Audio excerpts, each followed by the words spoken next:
It is a beautiful Wednesday night. Yeah, I can't say spring is in the air. It's all summertime to me. I can feel the heat, and we're going to heat some things up tonight. I can tell you that. Because, you know, if you've been paying attention, people, there's some great things coming our way. And I'm just going to share and start off with this clip to set the tone. I'm going to set the tone with this here because I think it speaks to Bermudian ingenuity, yeah? Bermudian creativity, you know, when we talk about it. We are a people who have built things, right? And when I say built things, we've also built people, yeah? And so I'm going to start off, and I want to just, you know, just pause and listen. Listen up. Take a look around you. It's clear that Bermuda was built by people who knew how to make things.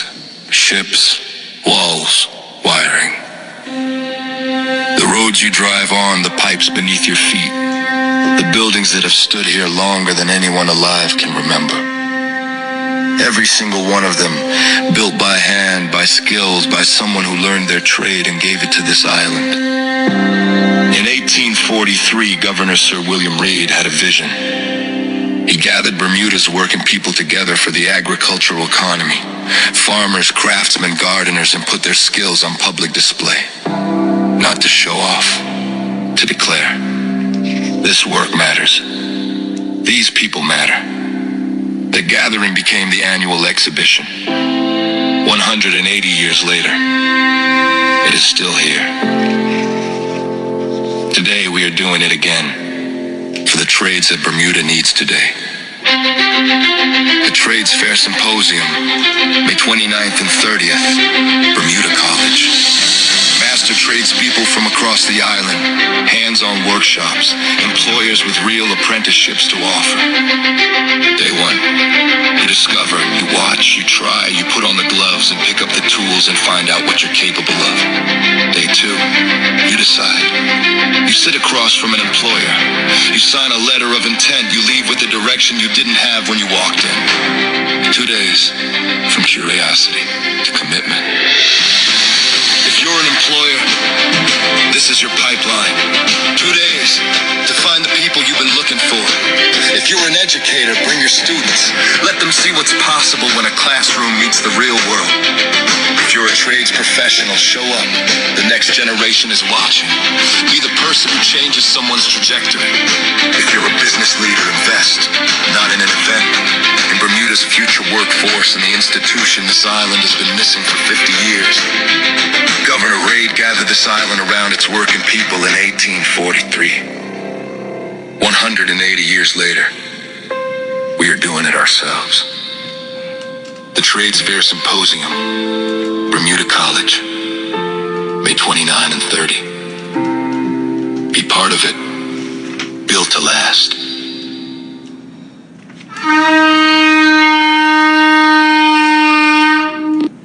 And let me say, good people, it is not May 29th and 30th. In studio, we're going to have some correction to that because the date has changed, right? We're going to bring some clarity and correction to it. But I want to just start off, you know, when we reflect upon Built to Last, the skills trade in an AI world. I deal with the reality of where we are right now. And one of the beautiful things about this trades fair that's coming up, it's going to unveil for those who are paying attention that the skills trades are alive and well, people. And while we may have AI that plays a role in every aspect of our lives, the skills trade, that's the go-to. That is when you think in terms of trades such as plumbing, and that's the one that they consistently put before the people, plumbing, because you're going to have to still think for yourself. You know, I don't want to be so crude about what you're going to flush, but I'm telling you, that doesn't change for all people around the world who have access to such amenities as the things that we take for granted, as a toilet, because many, you'd be surprised, do not have such amenities. But hey, the skills trade is going to play a significant role in terms of our future and our educational development. And I want to just read this monologue to place some things in context. The smart machine age, when artificial intelligence, big data, and automation become deeply integrated into civilization, as we know, is well underway. Most people realize we will all have to adapt and are adapting in some way, but less clear is how to prepare ourselves and our children to thrive in this brave new world, right, around AI. Don't be afraid about AI, because I can tell you, the people whom we have in studio today, whom will be introduced soon, hey, they're ahead of the game. When I say they are ahead of the game, it's very much a part of their life script and belief in terms of the role that the trades and skills trades play in our daily lives. But interestingly, if you listen to Pope Leo, he says AI must be disarmed. Well, hey, when you understand his message that it has to be disarmed, he also here is talking about the disarmament of AI in the treacherous way it is being used for warfare. And that's what he really means about it being disarmed, because we know there's no total disarmament of AI. Everyone in this room is holding an AI device in their hand called a cell phone. You call it an Android, call it whatever you want. This is an AI tool, and most of us just use it like a telephone. But no, this is more than a telephone device, right? So we want to get into some of that and understand that in this day and age, people, instead of being overtaken by AI, with many of the skilled trade fields, they are expanding, and there's a need for human talent. And coming up in June 19th, people, you heard May 29th, 30th. No, it is June 19th. It's going to be at Bermuda College, right? We want you all there, supportive of this here. And let me just introduce our beautiful guests tonight, because we're going to have some robust conversation, and we'll challenge each other in terms of some of the progressive thinking. When I say challenge, we want to be progressive thinkers and action doers around reintroducing, but speaking to the significance and the importance of vocational technology, trade skills, in terms of our education and development. Dr. Katia Roberts, how are you? I'm great, thank you. Great to have you here. Great to be here. Yeah, my brother, I call him Action Jackson. Sure. Action Jackson. Dwight Jackson's in studio, people, and the esteemed president. I call him the esteemed president, a triple crown president. He understands what I'm talking about, yeah. Mr. Sherwin Deal. And hey, the son of the father carrying on the legacy. When we say blacks, we mean Artie Black, but we have in studio Gavin Black, right? And these are all persons who are certainly involved in this trades fair symposium that's coming up. So I want to kick it off. Dwight, you have been somewhat of a catalyst or a spokesperson in getting out there. You and I have had many conversations. Let's just open the whole thing up, and what brought this on? So very briefly, and first of all, let me say thank you for the invite.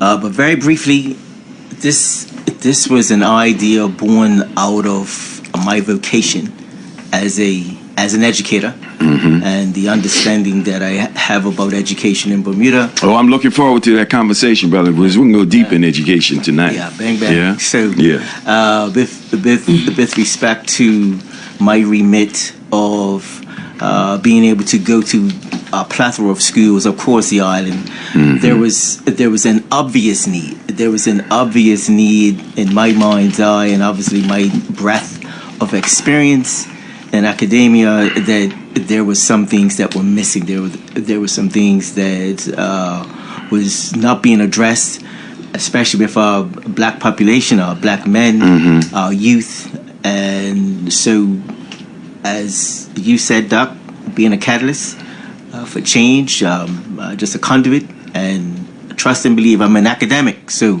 when it comes to technical and vocational stuff, I would leave that to persons that actually know what they're doing and know what they're talking about. However, I am not blind to the idea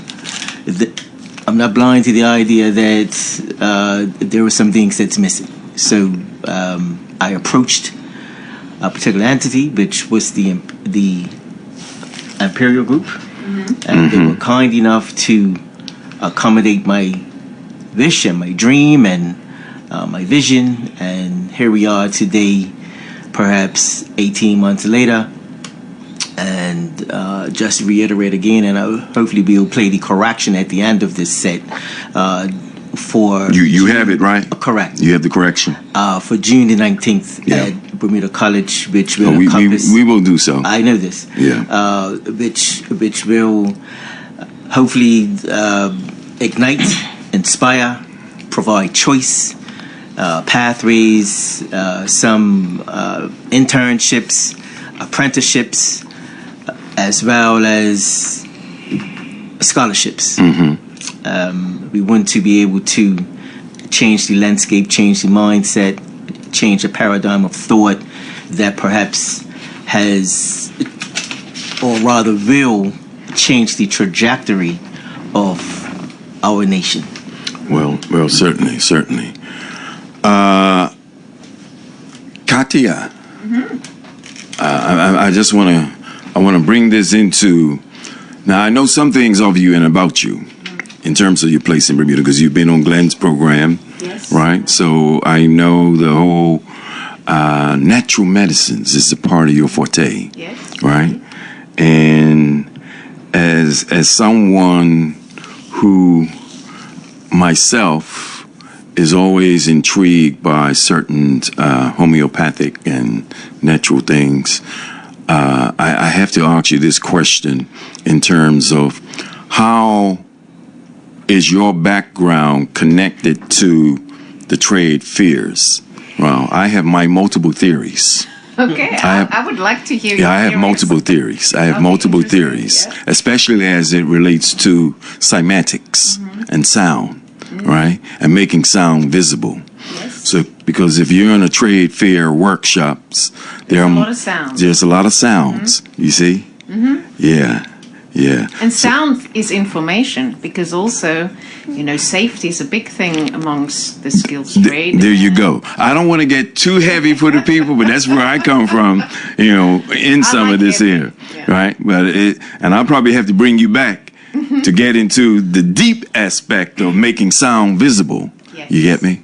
And in the context of the trade fair, let's place it. I mean, this is a very interactive trade fair of the multiple trades. You're going to hear bang, bang, bang. You're going to hear flushing. You're going to hear hammers. You're going to hear drills. There are multiple sounds. So I'll say to my big brothers, I call them big brothers because they are big brothers to me, Sherwin Deal and Gavin Black. Gentlemen, I'm bringing to context the role that you are playing. And I know there's a Bermuda Tech connection to this here, right? And I like to talk about. Look, I live with Bermuda Tech people, right? Yes. And I'm gonna just let you brothers know, I live with you, and I said, don't keep talking to me about the past of what tech was. Yes. Talk to me about what the future of tech is. Absolutely. Right. So we're talking about the future. So the part that the tech alumni plays in all of this is that we have a rich history, of course. And our theme in being an integral part of this trade thing, trade symposium, is to save the trades. And you can save the trades by knowing the history of the trades. And Bermuda Technical Institute played a very important role in the tradesmen of Bermuda. So we want to share the history. We want to discuss the future of the trades. and to see what we can do to enhance getting the trades back proper. I got you. Okay.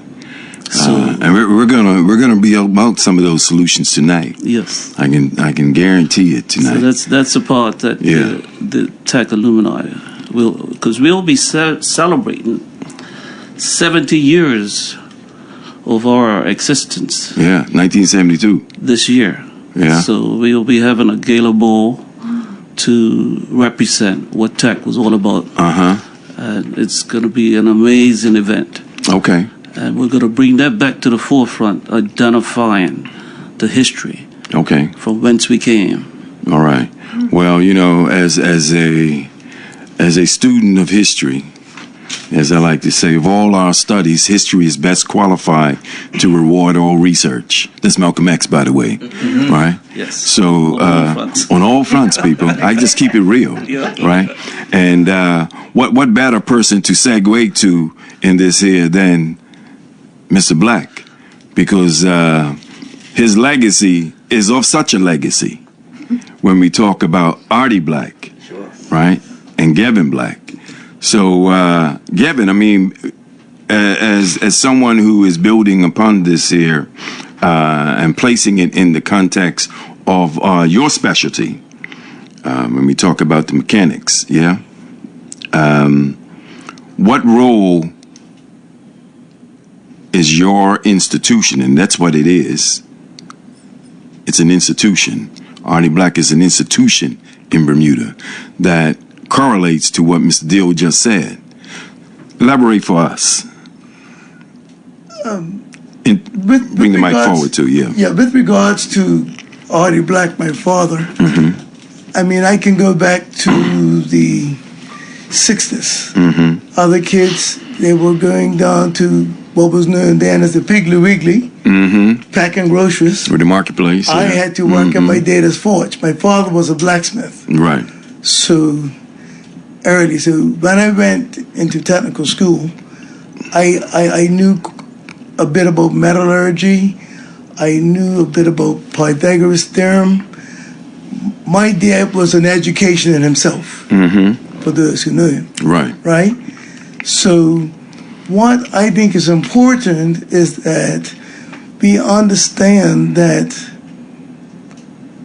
people of color, when they came in from the Caribbean, okay, they came in with skills. Okay, we didn't have access to money, and it was our skills, okay, that helped us to build our societies. And we're not afraid to say black homes, people in Bermuda, by the way. So I don't use people of Right. color when we're talking Okay. about the islands. We would Right. definitely say black people. That's what came here. Well, we come in many shades. Well, I get that. Yeah. I get that. Yeah. My politics Yeah, cautions me of using the term people of color. I got you. That's all I'm saying. I got you. Yeah.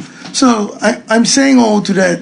I'm saying all that to say that it's very important that we understand the history of the trades, the purpose in which it served. Okay. And I don't have a problem with academic development. Okay. Most of your top tier tradesmen back in the day may have been to high school, but they didn't. Okay, all that technical information was passed on. Okay, not in a formal school setting, but through apprenticeships, the dockyard, and the like. You know. Yeah. What stands out for me in that narrative that you just gave is the importance of mentorship. Yeah. Right?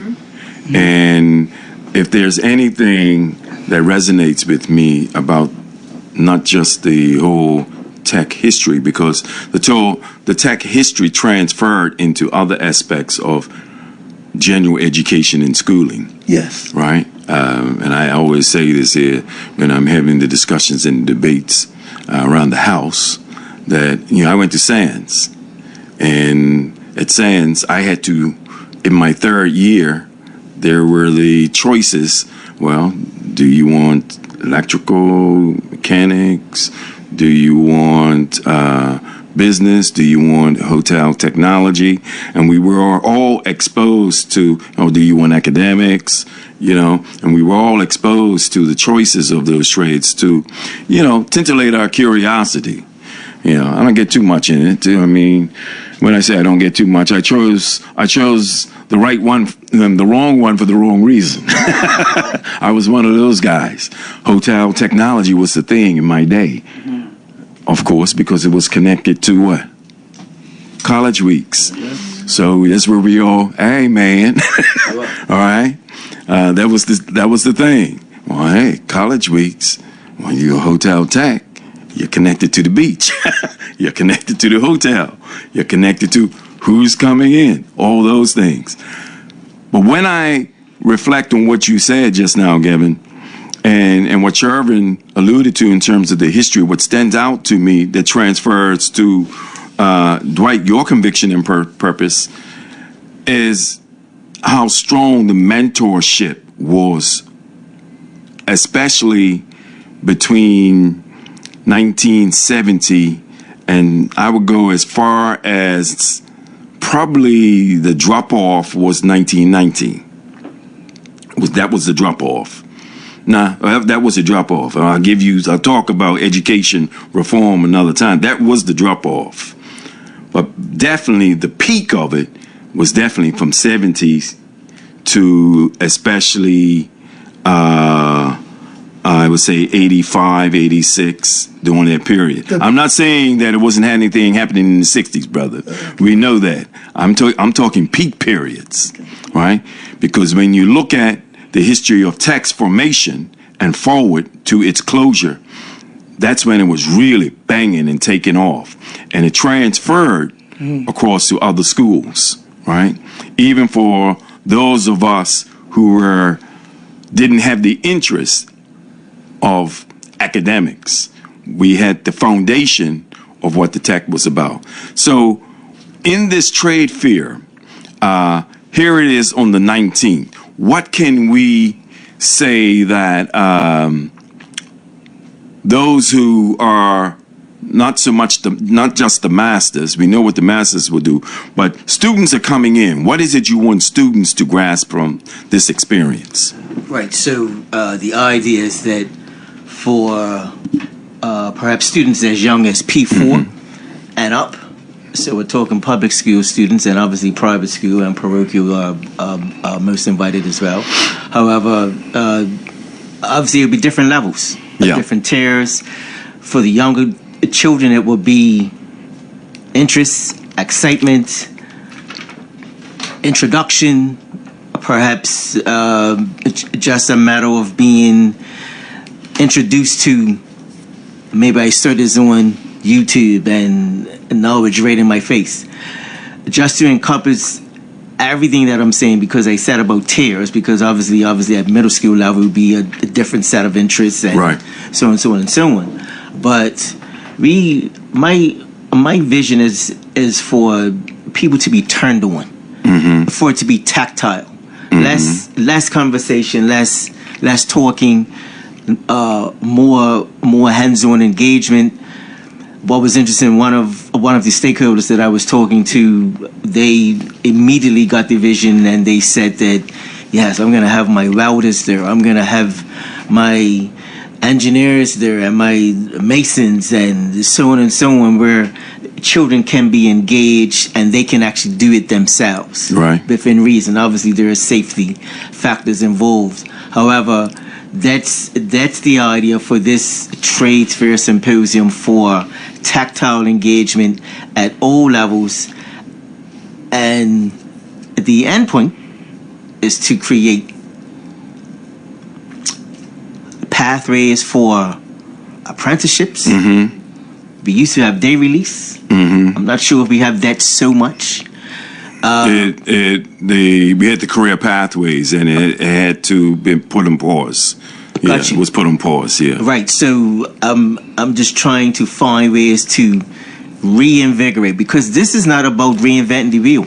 That's already been done. The TAC alumni, they done that with excellence, and it's unfortunate that the model did not carry on from tech, and then obviously there was Churchill and Crawford and so on, and all the other schools that all your general schools had the technical. We had to choose. Yeah, definitely. Yeah. And so unfortunately, I heard according to a phrase today, it's like the ocean, there's ebb and flow. So we have to find some way for the balance to come back, where we can get this segment or this era that we find ourselves in, so that we can correct some wrongs, we can correct some antisocial behavior. We can change paradigms of persons that are directly responsible for policy and change. I'm glad you brought up those terms in terms of especially policy. And that's something I want to get into through the course of our conversation tonight, because I think that's a weak link that we've had in this process. Now, Katia, let me just ask you, and something that Dwight said, and you guys can also think of this also. Dwight brought up, balance. And in your work, balance is very much a part of a stabilization of, I can't say it's a rhythm and flow of the human spirit in concert with our day-to-day existence. So when you listen to this here, coming from your field and this issue of balance, how do you integrate this into the context of what you know is being the target as a goal here for the Detroit Fair Symposium? Well, from an educational standpoint, we don't want to have just academia and just in the class and on your seat kind of learning. There's so many studies that just shows that you learn so much better when you are engaged in conversation, critical thinking, have problem solution in that moment. You're using your hands, you're using different kinds of tooling. It's a very holistic experience. Right. And it develops so many different skill sets. And this is really what we want to encourage. Right. Going back to that, because what's been happening now is everybody, everything becomes electronic, and we're just more in front of our computers. We don't even write with our hands anymore. Everything's dictation. So, and we stop thinking for ourselves. AI can think for ourselves now. So we stop that critical thinking. But if you are in a workforce place like this, and you having to do a trade, you're on the job, you have to think, it's in the moment, you have to problem solve, you can use certain tools, but, you're working with a team, it's that human dynamics instead of just, you're not speaking to people anymore. Kids these days, their hangouts is on the phone with their friends. They don't even go to parks to hang out anymore. So imagine this, they can all come to this and enjoy with each other and have an experience. It's a collective, community-based experience. Right, and that is part of the balance that we want our participants to get out of this, yeah? So, what has just been said about critical thinking and AI, AI doesn't teach you character. There you go. Integrity. There you go. Camaraderie. There you go. And all the trades, hands-on knowledge. And what I'm talking about as far as from the BTC alumni is know the history. TAC opened September the 17th, 1956. It was 86 boys that attended, black and white boys. It was the first school in this country, Bermuda, to be integrated. That's interesting information and critical. Very critical. In 1969, despite the success of the student body, we were closed down. I'm not going to get into those details. We're going to deal with that. But we're talking about the future. It was built by a black contractor. Mr. Talbot Sr.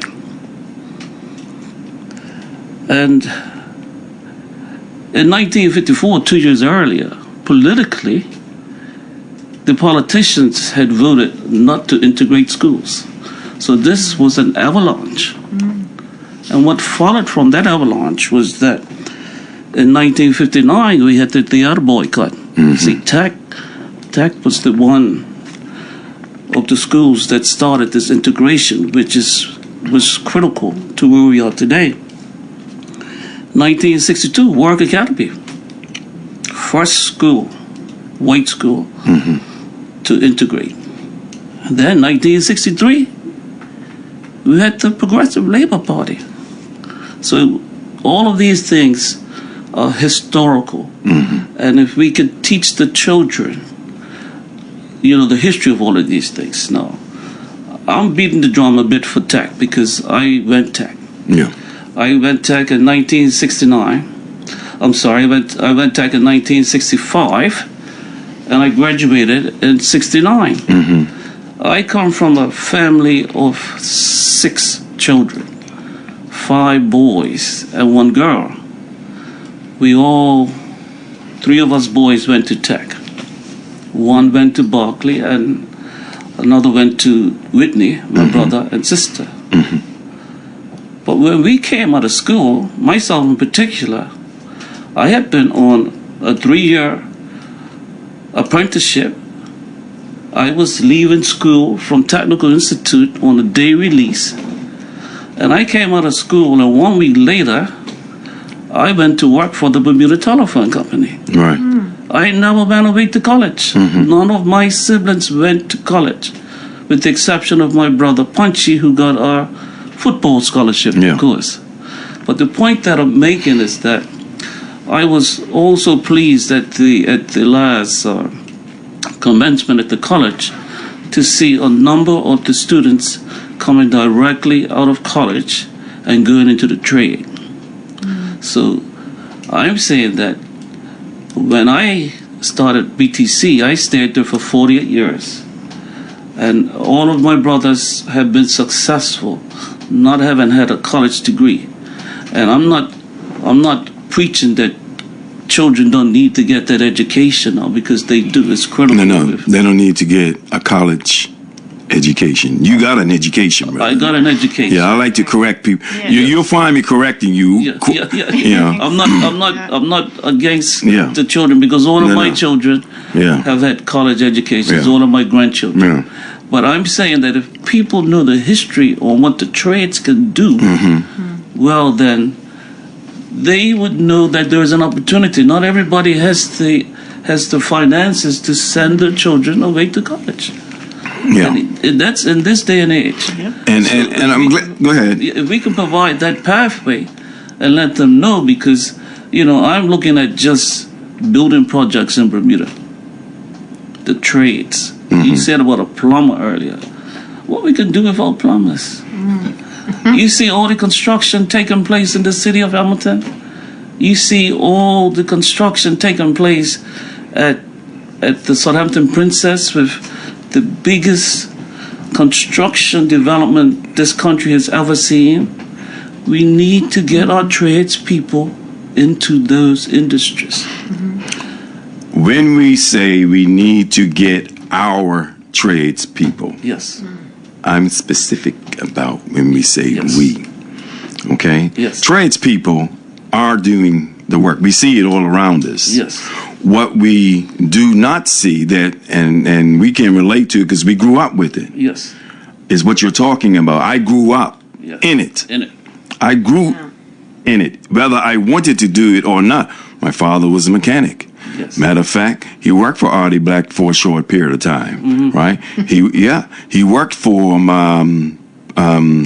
Pyramid, People's Pharmacy, right? He worked for him. He was a mechanic. Yes. He left school at 13, by the way. He didn't finish no high school, right? Yes. And his education, came from doing. For his 2 sons, only one grasped his genius. And I'm not the one. But at least he had the common sense to see what my strengths were. Yes. Give me the fundamentals, Daddy. I'll tune a car for you, but I'm not getting under it with that oil getting in my hair. Yeah. You understand what I'm saying? Yeah. Yeah. Learn by Yeah, experience. okay. And the moment the whistle went, lunchtime. Daddy, can I go get some lunch? Yeah. Oh, go ahead. But if I heard a whistle on the field, It's different. I wasn't coming back. My brother was there doing his thing, license mechanic, all of that. So I share that in the context, again, of what is significant in this here. And you talked about it too, Katia, in terms of the balance, the holistic, the mentorship is key. And that is the thing for me when I talk to tech. Yes. It's the mentorship. Exactly. It was the mentorship that always appealed to me in terms of the transference of those who were of tech or those who didn't go to college, right? And what college was then is not what it is today. And I'll say this here as we are progressive in our actions and thinkings in terms of Dwight. When we look at you as the catalyst, and we're looking at schooling today and all of the subject matter around, oh, we need to reform this, reform that. We're not in a unique place right now in Bermuda. We're here talking about the trades. I'm just going to say on the western side of the world, that's most of our discussion, the role of the trades. Elsewhere, well, we know what China's doing. We know what the Asians have been doing. And right now, when you're talking about the trades and vocational tech, China is the model. They are the model right now. So I'm going to ask this question in terms of the historiography that you just gave, bringing it forward into our present reality. Yes. Right? Okay. When you take that historiography that you talked about in terms of tech, Yes. and the apprenticeships, right? Blending it with what Dwight has as the vision. I asked this question, looking at the historical grounding that you shared Yes. in terms of the present reality of where we are in Dwight's narrative of what he wants to create with this here. How do we transfer some of the best tenets of the technical model of vocational, skills-based trade fair symposium principles into the current educational model? Yes. You know that's a good question because, again, I would refer to the history and the importance of the trades. Then we need to synergize with the education system, and we need to create pathways, and we need to let those people, those students that are coming through, to know about the future of it. You talked about attending the hotel school that opened in 1961, and we need to really motivate our youngsters and educate them and work along with the education system, because we're working along with the Bermuda College. We're working along with this trades program today, so that we can get back out there and we can say, hey, there are opportunities out there. They're going to be building Elbow Beach. It's been passed. It's going to be a requirement for tradespeople. And there are opportunities out there. And then we say, well, we look at black businesses like Mr. Black's business.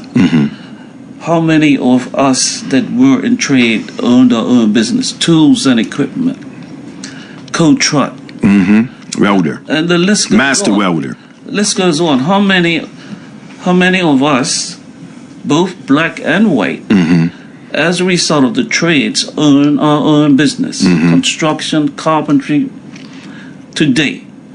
So there are opportunities out there, but we need to teach them. We need to make sure that they're in the curriculum, and that's how I want to energize and synergize. That's from the tech perspective as to how we can get it back proper in the schools. I'm going to keep pressing on this one Yes, here. okay. Right? How? Yeah.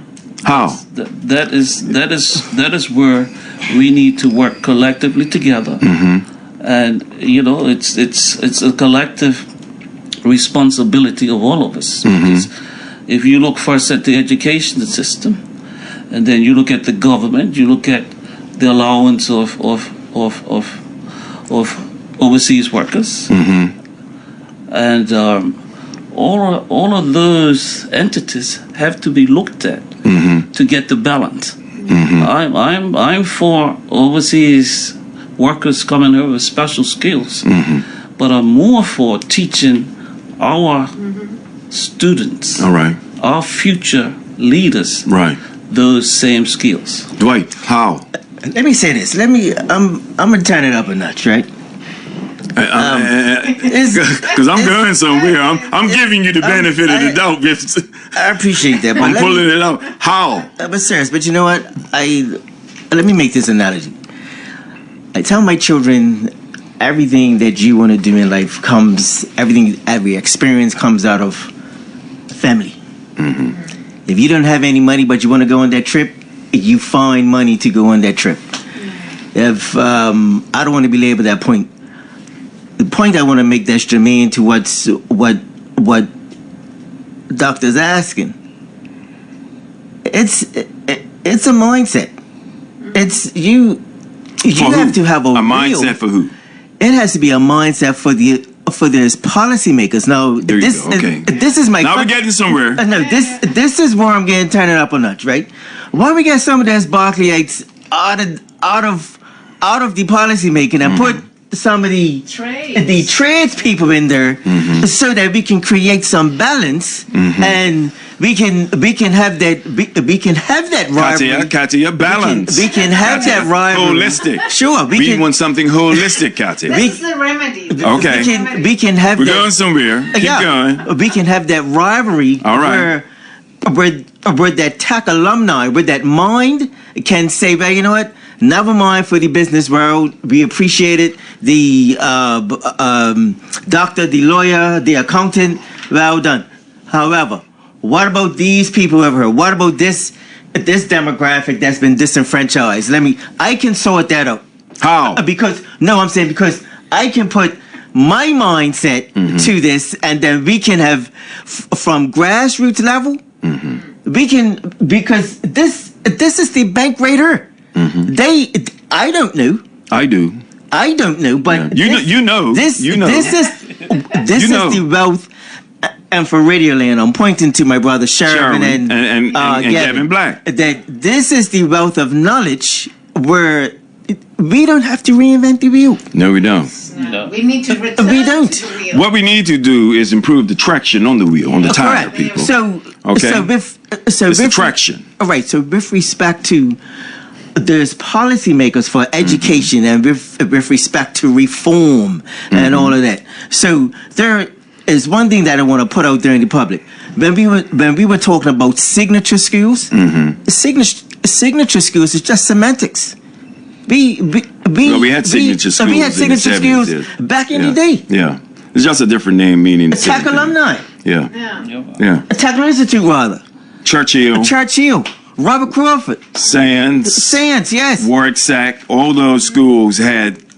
Correct. And I'm going somewhere. So- I'm still going so- somewhere. I'm pulling it out of you. so- I'm doing I've got critical you, thinking Gretchen. with you, I've got actually. Gretchen. So I'm doing critical so my thinking. point is that if you have the mindset, if you have the will to affect change, the Barclayites can't do it.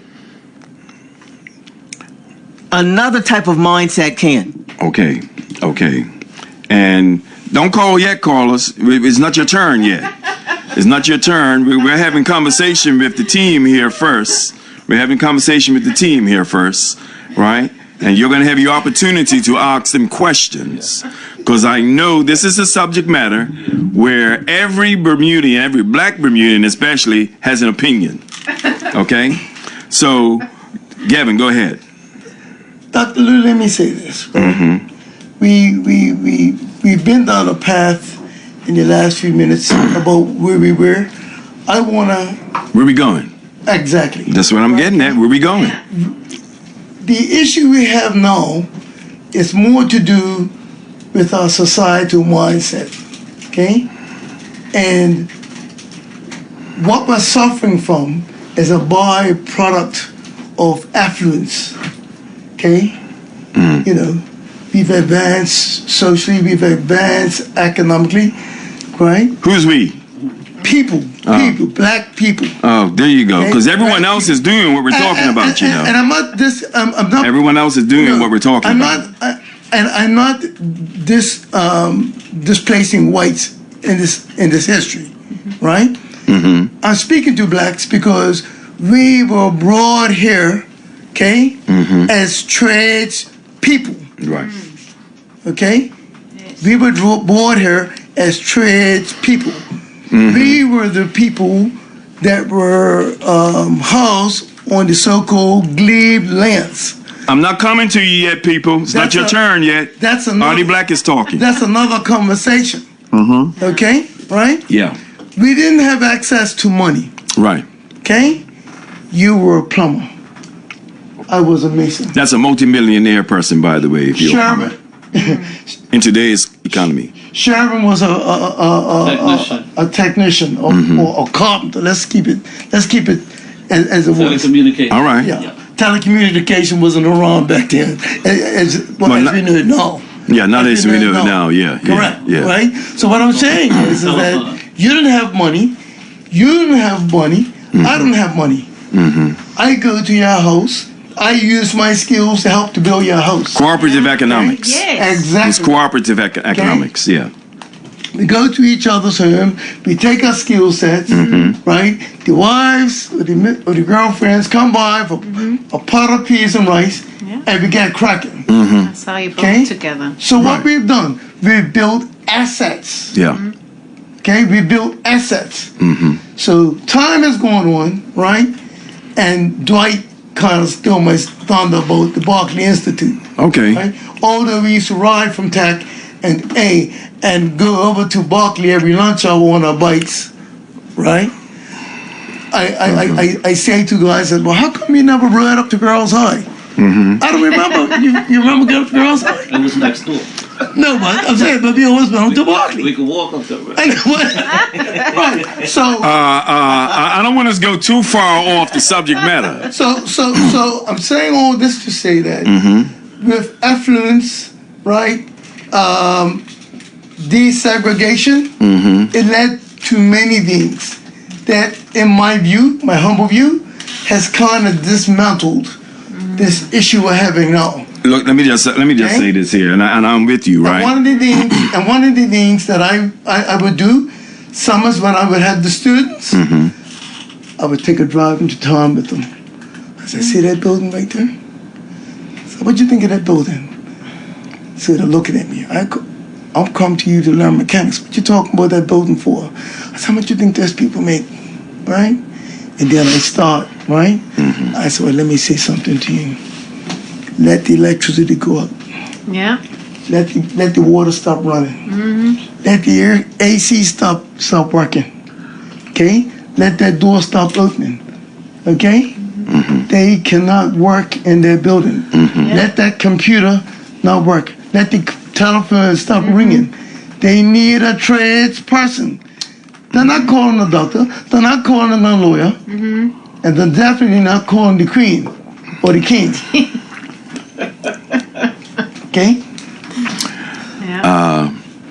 Let me say this here, and I'm with you on everything you've said. I'm a how-to person, which is technology. How. And I'm an academician, but I'm a how-to person. How do we bring to fruition what you're talking about, Dwight? That's what I want to get at. Out of the trade fair, out of everything that you've talked about, right now, we are talking about reaching our future, our young people. Reaching our future in this trade fair, reaching our young people, where they begin to see the purposeful wealth and value of what you just talked about, Gavin, right? When they step into that field, into that arena at the college, multiple learning stations, we want them to go in there with a pragmatic mindset that says, let me see you fix this. I'm going to give you in teams. I'm just hypothetical. I'm academician. I'm assuming what's going to happen. Yeah. There are learning stations there. There's a master technician that's there, and he's going to have a problem, and he's going to have. We're sending you the children, the students, and you'll say, as technicians, U4, U3, U2, you're working on this. Here's this problem. I want you, for example, this toilet isn't flushing. I want you to study these parts. Yeah? And I want you to put these parts together so this toilet flushes. All of you have a toilet in your household, don't you, children? Yeah? Yeah. But, Gavin? But Dr. Lou, let me say this, sir, right? We need to plant the seeds into the mindset of our society and the parents that are raising these children. How?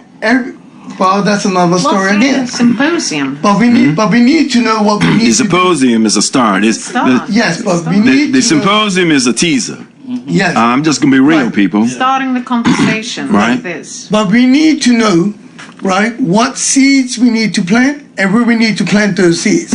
That's what I'm speaking to. Okay? Yeah. That's what I'm speaking to. Okay. I came up in a home full of tradesmen. Okay, Gavin, I'm going to take what you're saying. We want to plant the seeds. Yes. We want to plant the And seeds. inspire.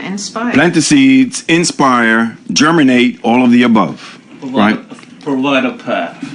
Provide a path. And resources. I'm provide gonna. resources. We're gonna provide a path. Yes. We're gonna provide a path of what we currently have available to us right now.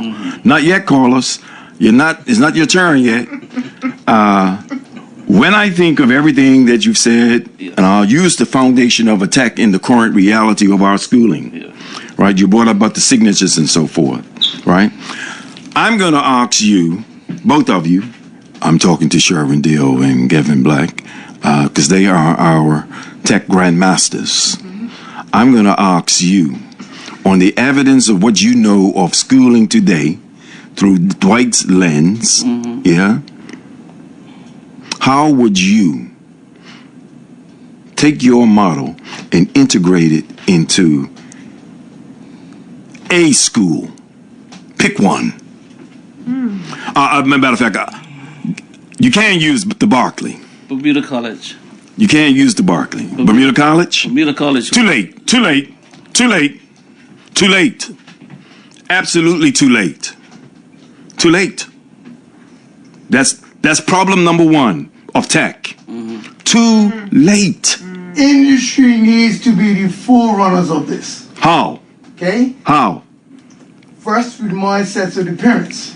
Okay? How? How you can reach them? You, Mr. Simmons, need to bring your child to this workshop and expose them to this trade. Okay? Don't ask them where they want to go. This is where you're going. Yeah. Okay? All right. You're going to Mr. Deal's workshop. Okay. And you're going to learn communication. Okay, we're getting somewhere. Okay? Dwight, we're getting somewhere. Or you're going to Mr. Black's shop. Right. Okay? And you're going to be here. Right. And you're going to learn something. Right? What I'm getting at with what you're talking about, which moves to what you're saying, we have to create Mental. a multi-level approach, people. Yeah, Okay? definitely. We have to. That's a holistic approach. It's a holistic.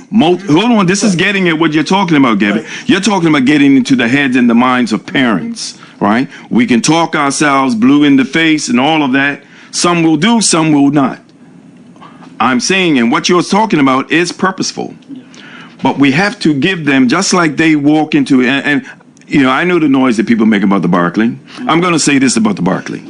And I didn't go to the Berkeley. What I can say about the Berkeley, they have an identity. They have their identity. get past the abuse of that identity and the infliction of it. No, that's the history. I'll pick it apart, people. I know the history. I don't waste my time on. I know that history. It's very much embedded into every aspect of the role of central and local governance in Bermuda, in every facet. And what you are implying in saying, hey, let's reach all of our children. Because all of them, you said it, they're not all going to college. The difference between the Tech and the Berkeley, okay, the Technical Institute, okay, taught the students how to feed themselves. Yeah. The Berkeley Institute, okay, taught the students how to go downtown and look for a job. I get that. I know that history. And I'm going to stop you guys right there because I understand the tech. Yeah. I make this argument all the time. All of you developed a business for yourself. You didn't do a collective business. I have that discussion. The history's there. Right? And what I mean by that is this here. Successful men in their businesses pulled in others into their business, but didn't spread it across so that we could sustain it. I'm still getting at the how, fellas. Hold on. I'm going to ask you this here again. The college, we cannot begin at the college. Okay. So what I will say to you is that we had a module that was not broken. I talked about apprenticeships. I talked about day release, and we could do it pre-college, pre the Bermuda College. Okay, now we're getting somewhere. And I want, where we can have these kids coming to Bermuda Motors, Auto Solutions, and learning auto mechanics. For that to happen, we would have to integrate that into the everyday educational system that is Bermuda. I'm talking about synergy. There you go. So I'm talking about holistic, Katia. Holistic synergy. And I want to be clear. I want to be clear because I'm not about bashing Berkeleyites. I have the highest respect and regard for them. All of us got them. They have made such a we have the battles in our family. All of us have our family members. I don't get into all that argument. It's a waste of my time, actually. But Lou, if we look back, because the education system is so critical. Yeah. And I can't reap on the past if I can't bring some of it back. But Jack, in sports, Berkeley, science, in sports, when we taught sports in school, how much camaraderie and how good were we back in those days compared to what we're getting today in the school. So we've got to synergize, mentor, and have some input on how we can get back what was working. How we go forward and work what was. Some of the tenets of what was. That's what I'm getting at. And I'm pressing on this, man, because we haven't said it yet. And let me just say this, Gavin. The workshops, going to RD Black Shop is all a part of the extended career pathway day release. That's important, right? I always ask this question because the opportunity is there, and I'm placing it right on this table right now. With all the noise that we have, and I call it noise, that we have going on around, reform, right? It just baffles me why on the model of tech, we haven't said, hey, we want to reproduce this model in the 21st century to look like such and such. And we're going to take this particular school and craft that model. No one's done that. No one. We keep talking pieces of a dream.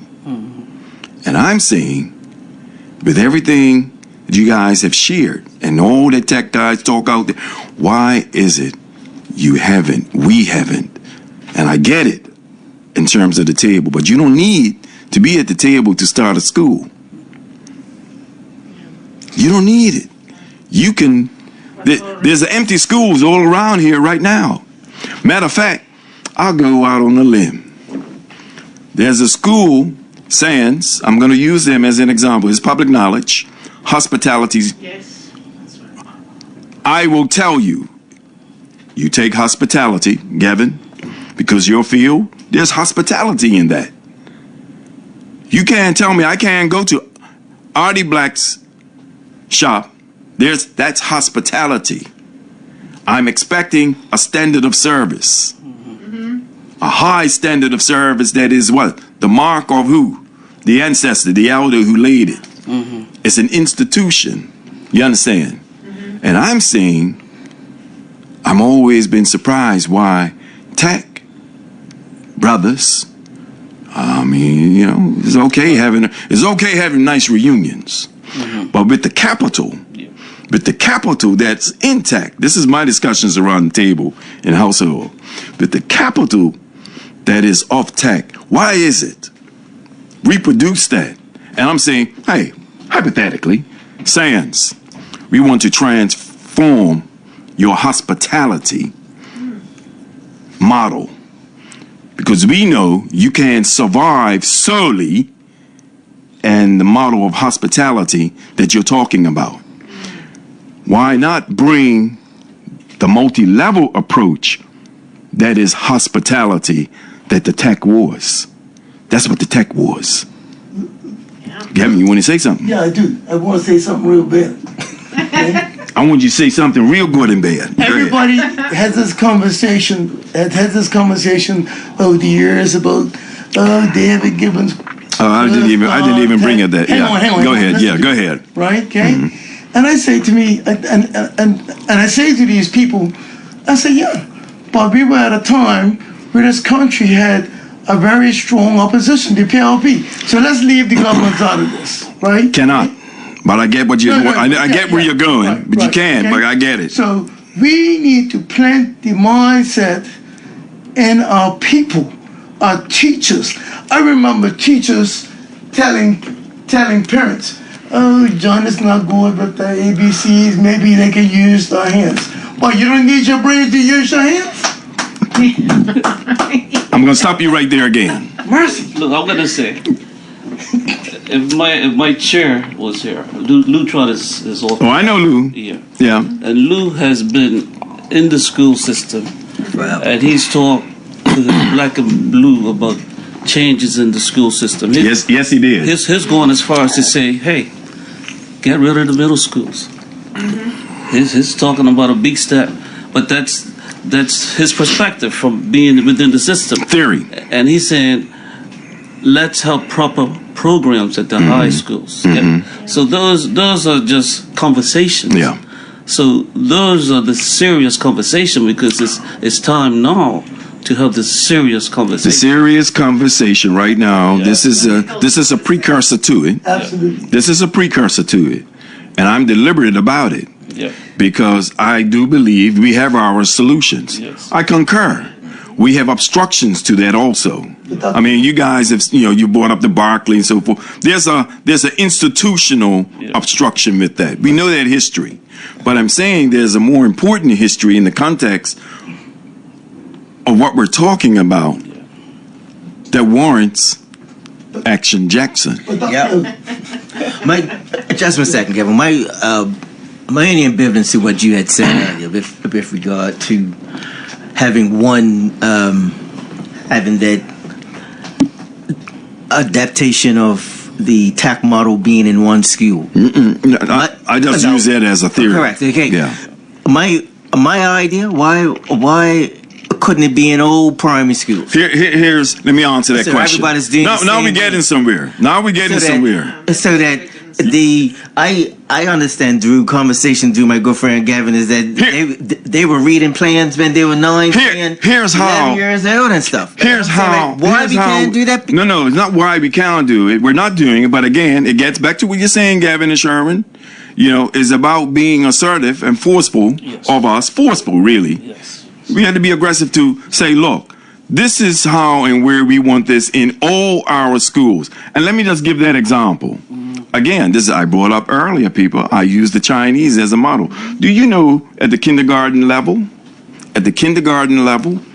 from the preschool level to our P6, those children engage in what we're talking about, using Drills. not just Lego.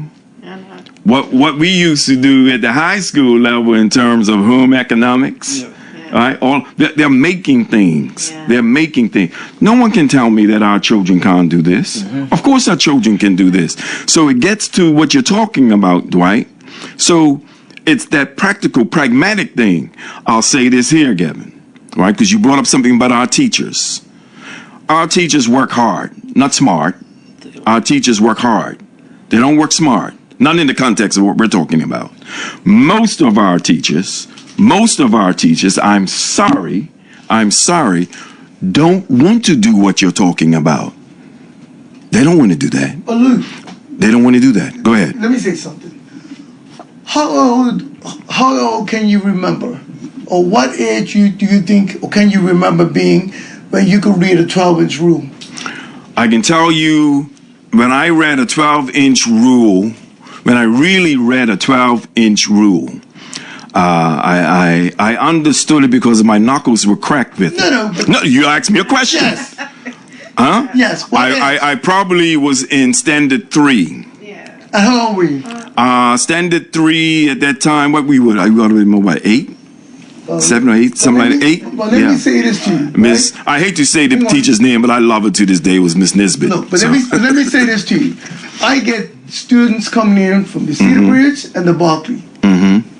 Only other kids not get a day release work schedule from the college.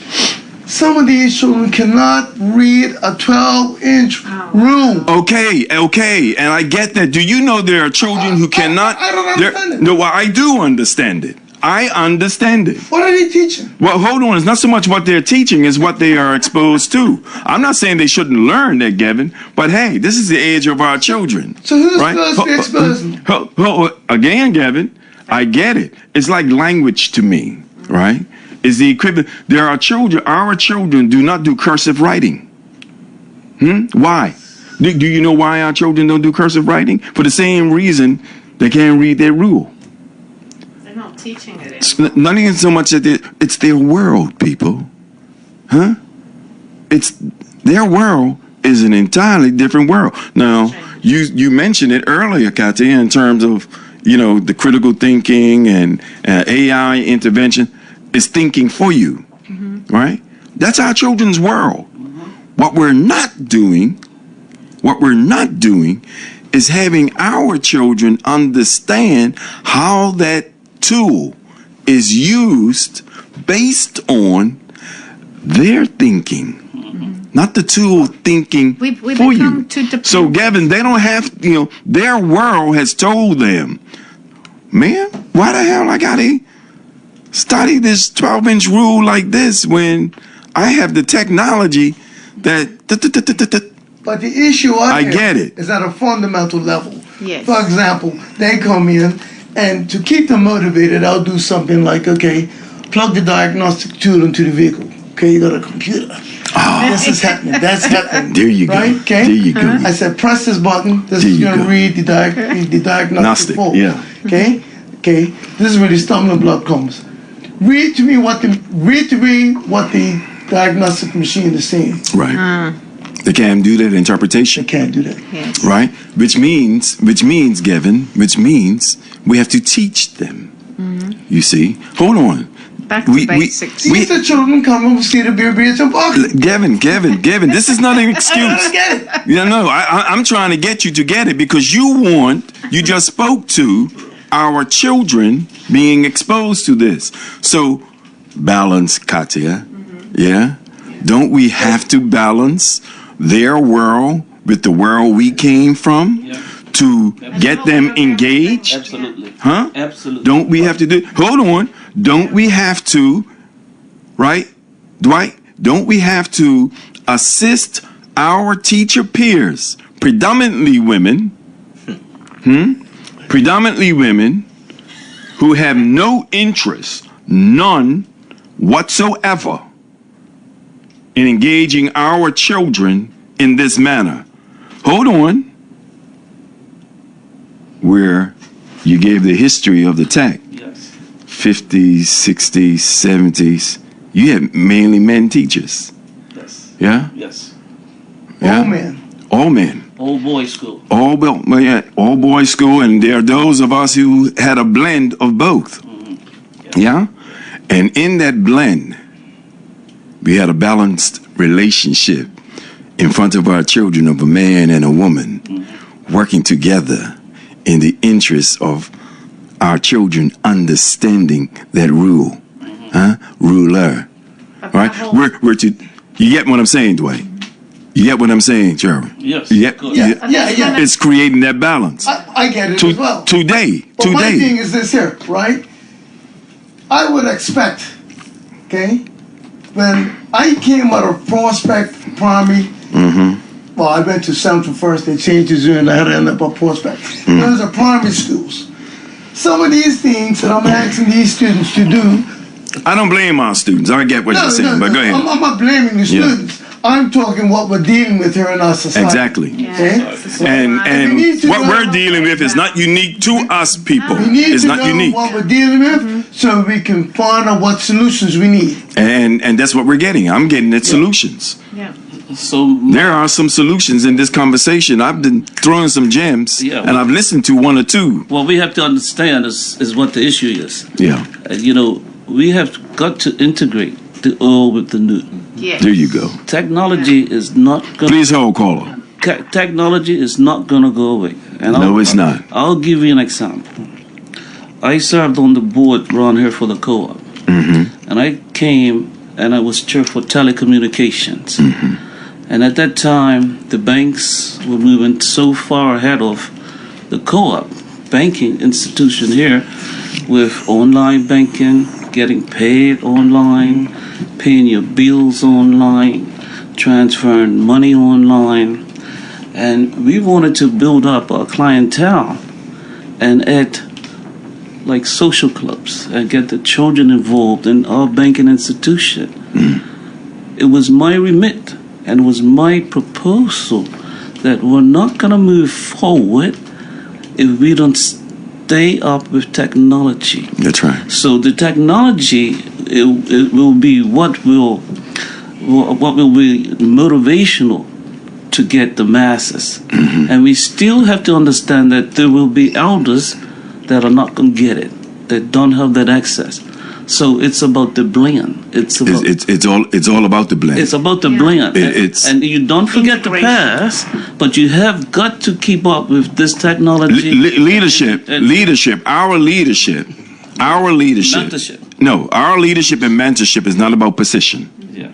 It's about repositioning. Yes. And repositioning from strengths. Yes. Right? Integrity. All of the above. All of the above. Caller, you've been patient. You're the first. Calling from overseas, are you?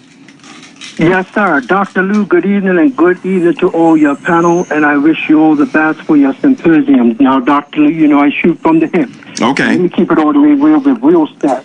And keep it clean. Mr. Black? Yeah, oh yeah, definitely. You ain't got to have premium on this, so I don't need to cough. All right. Anyway, I want to say to Mr. Black publicly, thank you for taking my son, my youngest son, under your wing, but I'm still mentor as a parent. Yeah. He mentored my son good, but I'm still struggling. But let me tell you the biggest problem in Bermuda. When these guys had this symposium, here's what we're going to... And you said it earlier. The roadblocks, man. Because once you've got a group of young people that want to be mentored, here's the deal. Do you know what the mindset of the young people is? When you see all these different foreigners around this country doing skilled work that we should be doing, and they can't even get into the job market, even though they might go through the Gavin Black program and Mr. Deal and the other gentleman, Action Jackson and all these people. The problem we're really having is, think about this stat right here. A couple of years ago, we had over 8,000 unemployed. Now we're up around 12,000. Every single year, you got college graduates. Just talking about the people that have just skill set. Oh, man. A whole host of them just got laid off at Old Shores. Yeah. Go ahead. Or redundant, I should say. People that have just become graduates of the Bermuda College, different degrees, but no jobs for them in the same country. What about these people that are literally out here? And I mean, I'm looking at this fact that you want these young people to go work in an establishment in a country that can't even take care of their own. You're going home. Some people's going home where there is no home. You got people that are working today that are living in derelict buildings, and you got children there in the midst of it. So they don't have a mindset. You have articulated what is an ongoing problem. With it, we also have. With it, we also have a solution. What question do you have for our panel coming out of what you shared? Well, let me tell you this, Mark. If I had to, it's not even a question because I believe you got the. What solution do you have coming out of what you've mentioned?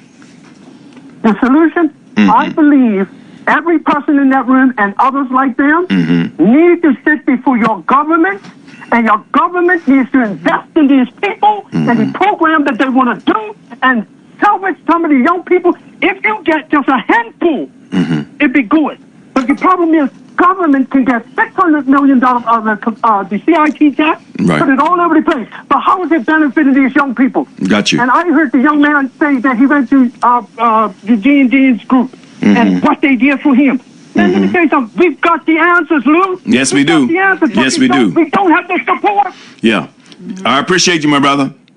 Thank you. With what was just shared, and he titillated my curiosity about something also. When I think of stevedoring, the docks, an aging workforce down there, skilled on heavy duty machinery, heavy duty. Do you know? I ask this question when I think of Dwight, and you would understand this when we talk about alternative education and young men and young women. I know Annette Hayward's doing some things with young women and young boys, right? But when I think of the docks, for example, right? Heavy duty machinery. How many young people know how to operate a forklift? How many know how to operate a payloader? Right? Gavin, you know, these machinery. And I asked that question, all right, out of an experience as a young person. Only because I grew up around cousins and uncles who, they were construction guys. And how many of them know how to do the chemistry of cement to build a wall? You understand what I'm saying? But let me say this, right, okay? We need to find ways. Please hold, caller. We need to find ways to motivate our young people. This is what we're talking about, Dwight. Let me share with you what we used to do at the tech. We go to technical drawing. Mr. Carey would have us draw something. And guess what we had to do with that drawing? Go down to the metal workshop. To make it. And create it. And create it. Yeah. Okay? Yeah. I remember one time. How can that be replicated today? I can't talk about what was. You need a mindset. We need a mindset. I'm getting at the mindset. And the mindset that we don't have at the Department of Education. Okay. Okay? We can start with the very Department of Education. Strip it down, clean it out, and put the right people in there. Okay. To do what? Invoke change. What change again? Change to put systems in place that are going to motivate these children to want to. I'm going to use your theory. To get into the. I'm going to use your theory, not because I worked there. I just used an example. I'm going to use your example. Because I'm going forward, Kevin. I'm going forward. I'm going forward thinking with my children, man. I tell you, I'm going to press you on this here. Don't talk to me. I know what was. I'm dealing with what is. I'm dealing with what we need to do to motivate our young people right now in what you just talked about. Because in their world, what you just talked about, who was the teacher? Mr. Carey. And mine was Mr. Sullivan. Right? I think Sullivan was an Irishman or he was Welsh. He was Welsh. And I'm saying he taught me also tech drawing, which I wasn't good at. Right? But I understood the principles of it. My point is, for our children today, right, that tool that they're going to use is what, Katia? Oh, they can use AI. They're going to be using, and I'm going to say, Gavin, that same thing that you're talking about, starting with those babies that you just spoke about, Sherman, starting young. Yes. You see, we can do it with them young. Yes. Right? Whether you clean out the department or not. No, what we need to do, Gavin, and everyone says cleaning out the department. No, what we need to do is create a balance, right? We don't need to reproduce that which we're trying to get rid of, right? All of the same, we want to create a balance of diverse mindsets to reach all of our children. Matter of fact, I take the position all of our children should know some basic technical skill set. It's sustainable. Why? Because the era that you just spoke about, Sharon, that's what we all did. We got the basic. Whether or not I became a mechanic or not, right? I understood the fundamentals, right, of a car tune-up. We had the tools. Cole, I appreciate your patience. Go ahead. No problem, Doc. Good evening to your panel. I heard Mr. Black there, strong in his opinion. The Grandmaster. He's the Grandmaster in here right now. That's my good boy there. And Sherman, but I didn't know the third person. Mr. Dwight Jackson and Dr. Katia Roberts. Roberts. Yeah, 4 people. What's the question you have for them? Question is, I'm going back to the parents. The parents could make a major difference in the situation that we're facing today. Yeah. No, it's like I told my daughter, matter of fact, a couple hours ago when she's just in the hospital. She said, Daddy, you just walked in the room. I just finished getting the bath. I said, oh, they make babies different nowadays. And then she just laughed. I said, yeah, okay. But my point is this, gentlemen and lady. I went to St. George's Sack. Everybody in my class runs their own business. No one in my class has been to jail. No one's been to escape. Everybody has a different job set. I've got plumbers. I got 4 electricians, truck drivers, masons, and one's going into his own construction company, period. The thing is that when we were going to school, I was told, I weren't asked, I was told, you go to hotel class. Yeah. That's where you go. Yeah, you're definitely that was our generation.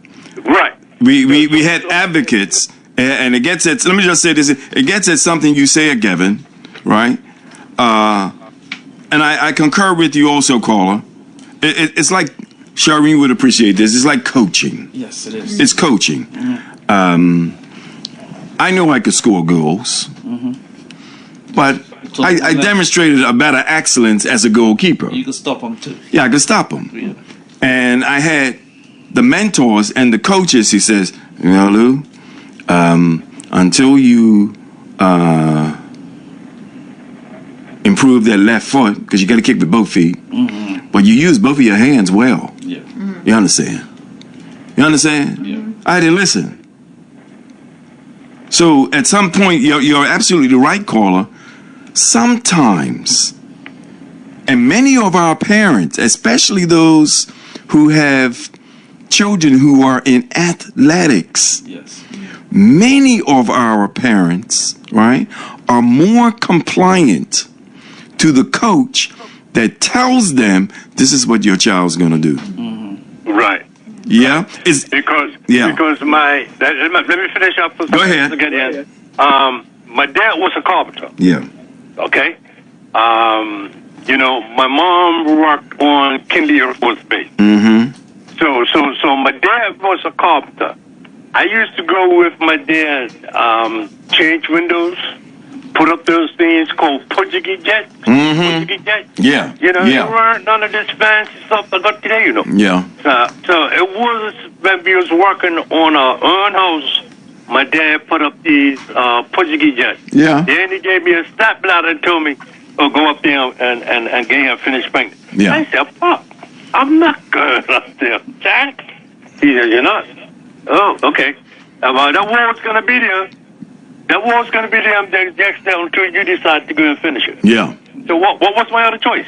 Yeah. Get up the ladder, stand on the jacks, whether you trust your father that put him up there or not. I'm glad you brought that up, caller. I want to get some other callers in on this here. Yes. I appreciate you sharing that. And let me just say, Thanks a lot. Let me just say this here with what the caller just said. I believe, and I ask this question, just randomly. Yes. Ask parents and ask young people, how many of you have been on top of a roof in Bermuda? How many of you have seen your neighborhood from the rooftop, right? How many of you had that experience? You understand what I'm saying? Yeah. And I believe, Gavin, that's part of the enthusiasm, the motivation, Hey, get up on the rooftop. Okay, you might be a little afraid climbing that ladder, Gavin. Modern technology.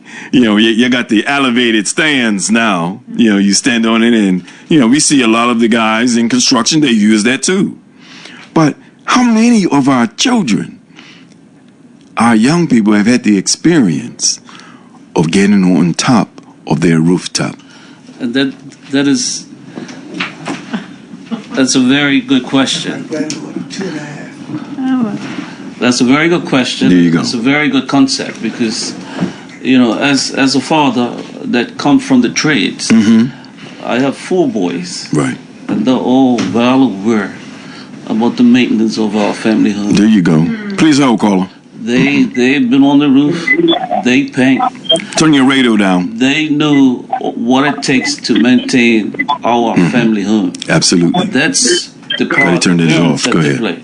Yeah. And the other aspect, you have brought up sports. Please hold, caller. You brought up sports just now. Yeah. And one thing, we had a meeting this morning that I spoke to the group that's putting on the symposium. Right. What about having a sports club? Like we've just come through the Clyde Best documentary. Sports is a trade. Absolutely. So we have a group of young players, and I'm going to toot a little horn for the North Village Community Club. Great club. We've got 3 young players that have been out in the UK, and they've gone to the heights of playing professional. All right. They've been out there for 10, 12 years. Aston Villa, West Ham United, and they've been through the ringer. Yeah. So they're coming back here this summer and putting on a 4-week camp. Yeah. To introduce the life skills that it takes if you have any thought or motivation to becoming a professional football player. I'm glad you're using this type of example. Yeah. The ins and the outs, because sports play is such an important part in all of what we're talking about today. So I would like to invite them to be a part of this day that we're having on the trades.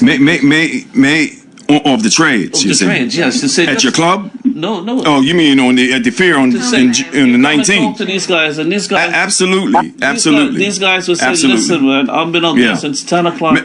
Since I was 10 years old, and the reality of it is that it's 1 in a million of us that make it." Absolutely. But I'll say this here with what you're sharing also, Sharon, which is important. In terms of what we've been talking about, in terms of reaching young people in that example, because you took me back to my childhood. Right. Because of the same experience. Yes. Right? And what I valued as someone who was a club guy and sports. Yes. I valued the importance of a work ethic of sports to trades. And discipline.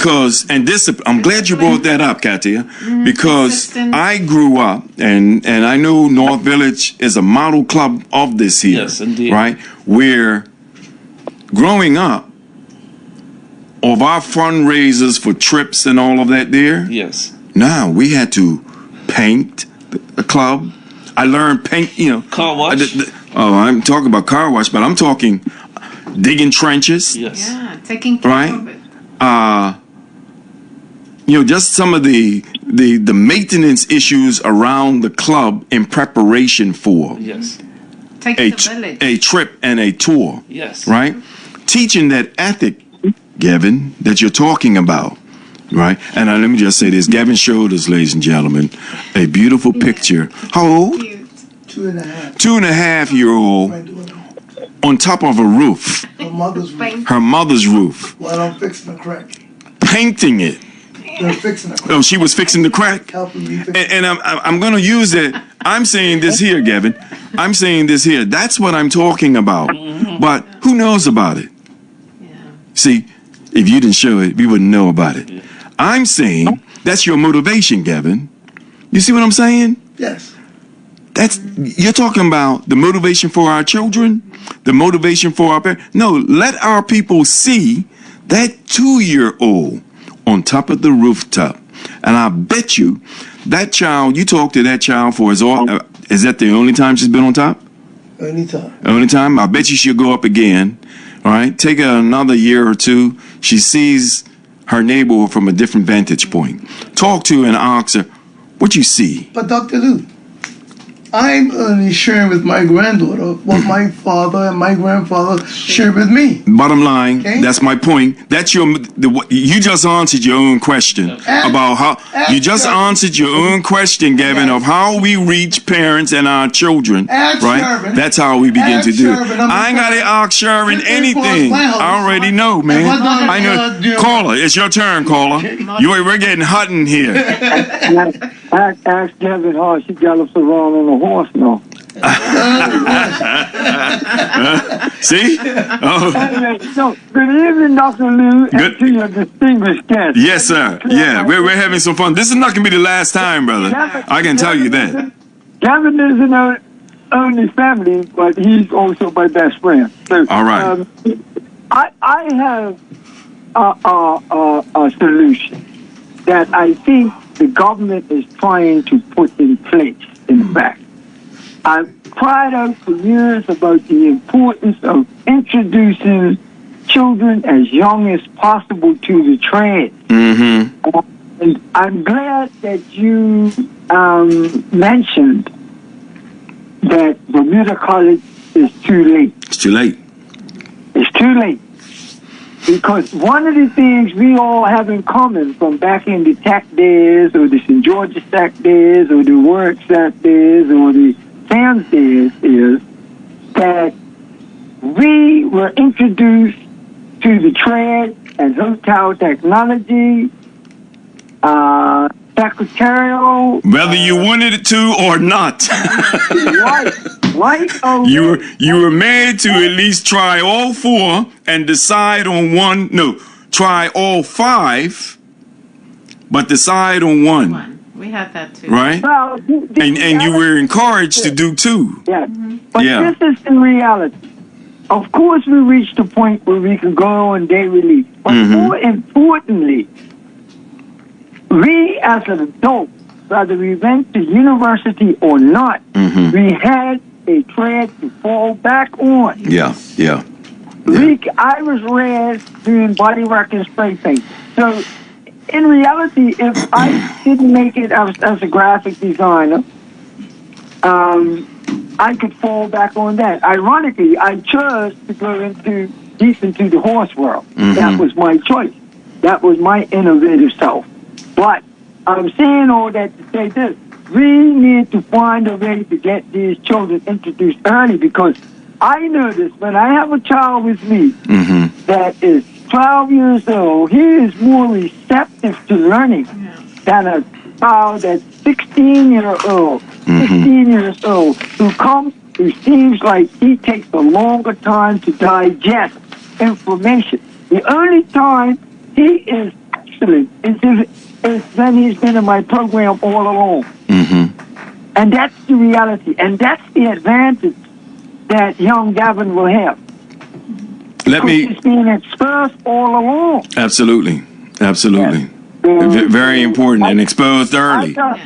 I just wanted to draw that point home and ask the panel, what do they feel about it? And are we equipped with these new signature schools to have facilities put in place that we had in schools?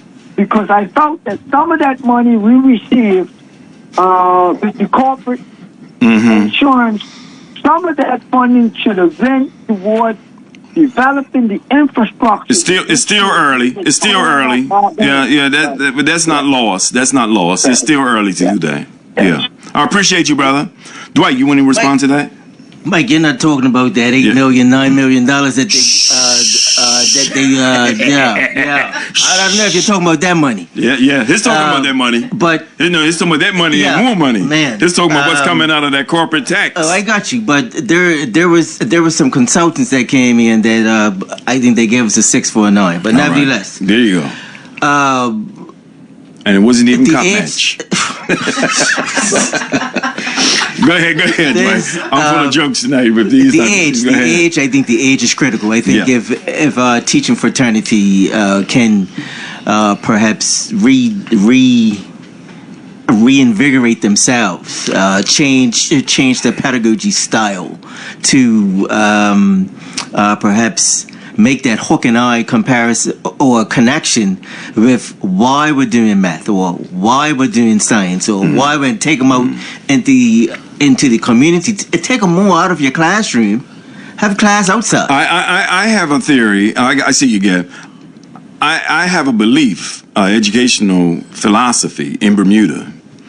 I believe that our children today should spend at least 45% of their time outside the classroom learning. That's why you right? have outdoor schools.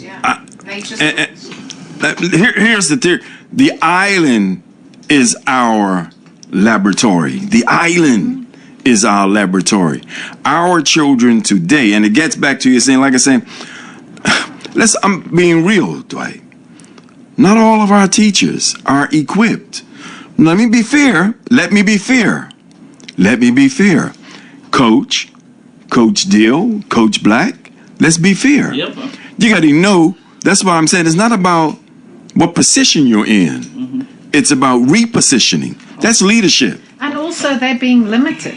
You know, they may have the skill set and the imagination, but the way education have changed is they're limited in how they can execute the learning facilitation. Yes, there are limitations, Katia, but again, in those limitations, there are their strengths. And I'm going to go there with this here. 4 black men here, 4 men, 1 woman, right? Dr. Katia. Yeah. Yeah. 4 of us here. Dr. Katia would be in the classroom.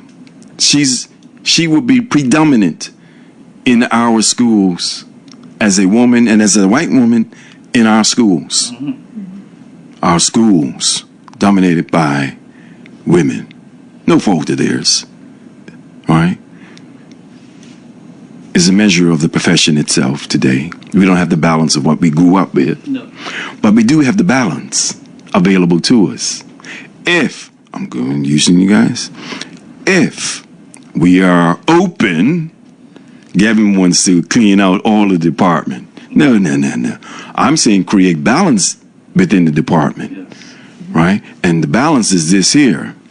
How do we involve and engage? I'm gonna go to Katia on this one here. Well, I want to also say there's the balance in terms of men and women serving our children in education. How, Katia? Well, also using what's already there. So my son, please roll call. My son did a summer camp, a camp over this last break. First camp he ever did successfully because he is on the spectrum. The school couldn't facilitate schooling for him. Oh boy, that's another subject matter. That one. So I was homeschooling for 2.5 years. He just re-entered into the education system, and you know what welcomed that for him was actually Neville Zool at Cedar Bridge Academy. One of my best. Yes, so he is a master teacher for me. And he is bringing this in early with the boys, with them, like drills in the hand, hammers. And this is what really spoke to him. Right. Because my son's very textile oriented and he wants to work with his hands and build. And he was so inspired that it inspired him that he could be open to schooling again. Right.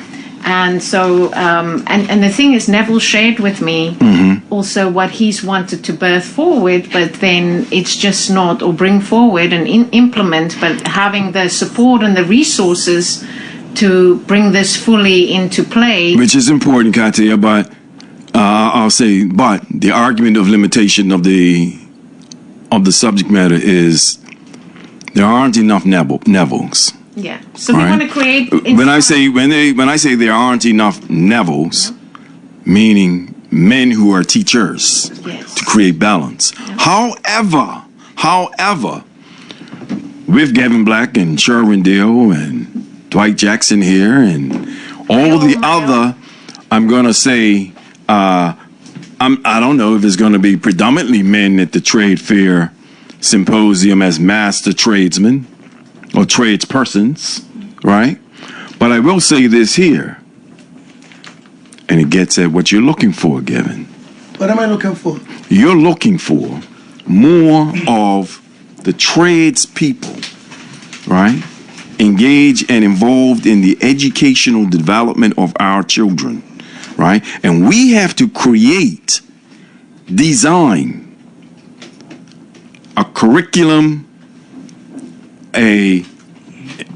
academic terms, a pedagogical approach, a way of teaching that shows in front of our children the balance of men and women working from positions of strength. Where are most of our men who are not in the classroom? They're out there in the field with you, Gavin, right? And I'm saying, let us create that space, whether it's off of the history of the tech model, but let us create that space where, hey, how do we begin to take what our children are going to be exposed to in the trade fair on one day? How do we integrate that as a part of their schooling every day? That's the challenge to us. Let me take the caller. Go ahead, caller. Okay, let me bust all of your bubbles. All your bubbles going to get busted here, okay? The fundamental problem has been 30 years, 3 decades of employers using low-cost, low-skilled foreign labor to drive down wages. That's definitely a fact. 400 times, 500 times. How many times have you guys heard me say that? No, we get that. We know that. Not you. I didn't say you. No, I'm saying to, but let me just say, I want us to stay on the argument. That argument we know. But I want to say, how do we, hold on. You want me to tell you how to fix it? Yeah, how do we fix it? Okay, this is the same guy that was telling you 10 years ago we need a technical institute for the 21st century. Put that aside because even that's a symptom, what you guys are focusing on. Stop wasting your time. Unless you can get wages to a point where Bermudians, those who are skilled, can afford to work at these places, you're not going to see the rejuvenation of Bermudians in the trade. Let me tell you something. It started about 3 decades. I disagree. I get your argument that you're coming with in terms of the economic principles. Unless they understand what's been going on, yeah, they can't fix it. Okay. They'll just be spinning the wheels. 3 decades ago, they started using low-cost, low to medium-skilled foreign labor to drive down wages. Without a doubt, we know that. I don't think anyone. Hold on. I don't think anyone here. There's no one here who disagrees with what you're talking about. No one in here disagrees. They're all shaking their head. No one disagrees with what you're talking about. But from an educational perspective in reaching our children, I think you missed that point. That's what they're getting at. How do we begin to integrate this in across our schools? And the point is, we have a trade fair that's coming up when, Dwight? June 19th. June 19th. Great thing, trade fair. I hear government's doing a trade fair. Everybody's doing a trade fair. Trade fairs are fine. They're one-off things 9 times out of 10, right? How do we begin to integrate the principles of the trade across an educational experience for our children, right?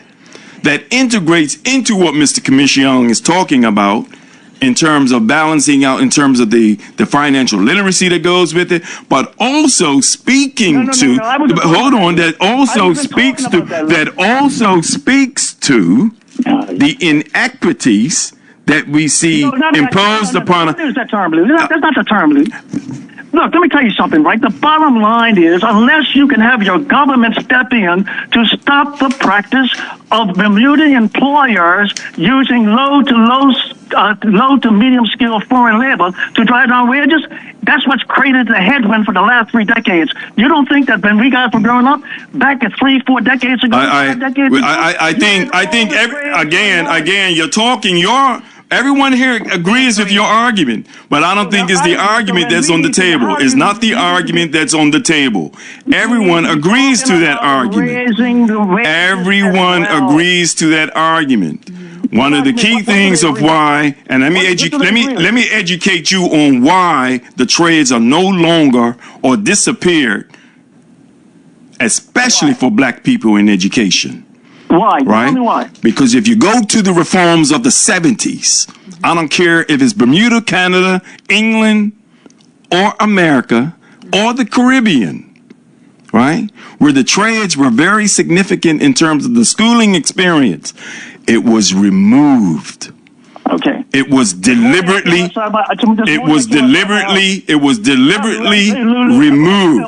That's the argument that's on the table. That's the argument that's on the table. I'm taking the next caller. Talk to you later. Good night, you and all friends. Yes, good evening, Brother Lou. Yes, sir.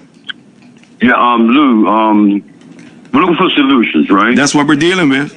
Yeah, that's key right now, right? And we're talking solutions also that has at the root of it, at the foundation, how do we begin to change the educational foundation that reaches our children? Because I don't care what any of you out there say. The adults who are running it, you're not the future. The future of the trades is in our young people. Gavin Black said, how do we get to and reach the parents, the mindset, the children? He demonstrated and showed us something of his, who is it? Your granddaughter? Your granddaughter. That's a model. That's a model that many people are using. Right? There are others using that model, but we don't show enough of it in Bermuda of us doing it. Absolutely. You know, that's as a team, as a union. Right? There you go. There we go. Right? There you go. I have a solution. Go ahead. I want to hear your solution and take the next caller. Yes. Okay, we have the parents, right? They bring these children up. God has sent them a child that they need to be taken care of. No, but the child gets to school. This is where the work gets done. Right? Because you pick out like back in the day. You got those brothers and sisters that moved up. Then you had like the guys that stayed back, but they're also brilliant. Yes, they are. Fishermen, farmers, all that. All of the above. Surgeons, all above. We got to use all our genius. Yeah.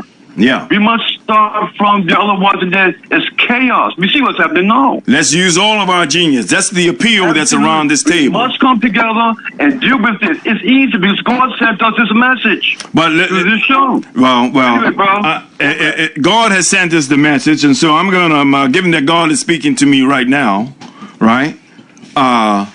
One of the things that God is speaking to me about, and you guys brought it up earlier, right? And my God is an African Holy Ghost, okay? In my image, yeah? And I'm saying, we talked about policy, right? We need to shape the national policy for this here. Yes. What's the national policy? If we are serious, you see, I get what Mr. Commission's talking about. He's speaking to what our current reality is based upon a historical experience that displaced many black Bermudians, displaced you racially or whatever. Call it white supremacy, all of the above. We understand that economic practice. We witness it every day when we turn on our television. At the same time, we don't allow that to handicap us and stop us from what should be our reality in raising our children to change our circumstances. Shouldn't be? Yeah. We have to reach our children. We have to teach our children. Don't we, Gavin? We do. Right? And I'm saying, well, did we shape a national policy, Katia? Well, I just want to share what we did in South Africa. So I'm from South Africa, and And I was very much a part of post-apartheid initiatives in higher education. So served on the Department of Education and also Department of Health statutory boards and boards of regulation. So we had a national qualification framework that we put into place. Right. Then we moved from our traditional form of education to outcomes-based education. Right. That was very much skills-oriented. So it was a specific skill that's identified, and you did an outcomes-based curriculum to match that, to bridge the unfair gap that we had from the previous education model. Right. And this worked very well in upscaling and upskilling those that was suppressed and underprivileged in the apartheid. And Kate, because I know some of that history, was short term. When I look at the current reality of South Africa right now, you see, they're not beneficiaries of that. Well, it's again leadership. It comes down to leadership. So that's it's not right. upholding that transition and what we're trying in to South bring Africa, to balance. what you are articulating is the model. That's a model that's across, that went across wherever. We had some of that model. And you're right. That was in place. But that's a model that's not even serving black South Africans even right now.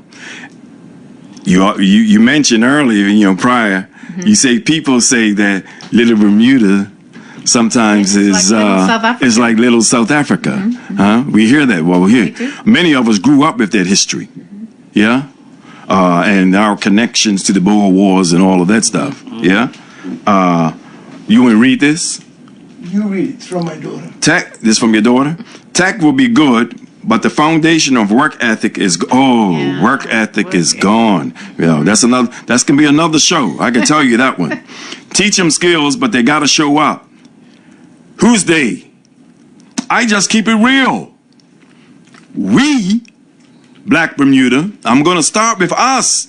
We must show up. Okay? Everyone right here, we've been talking that work ethic. We were raised on that. You're speaking to what we see now, right?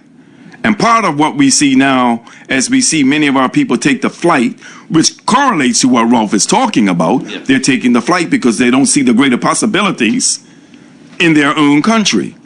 At the same time, the work ethic, in terms of building what we're talking about, warrants a cooperation, a collaboration, right? A purposefulness that we are working toward the same aim and goal.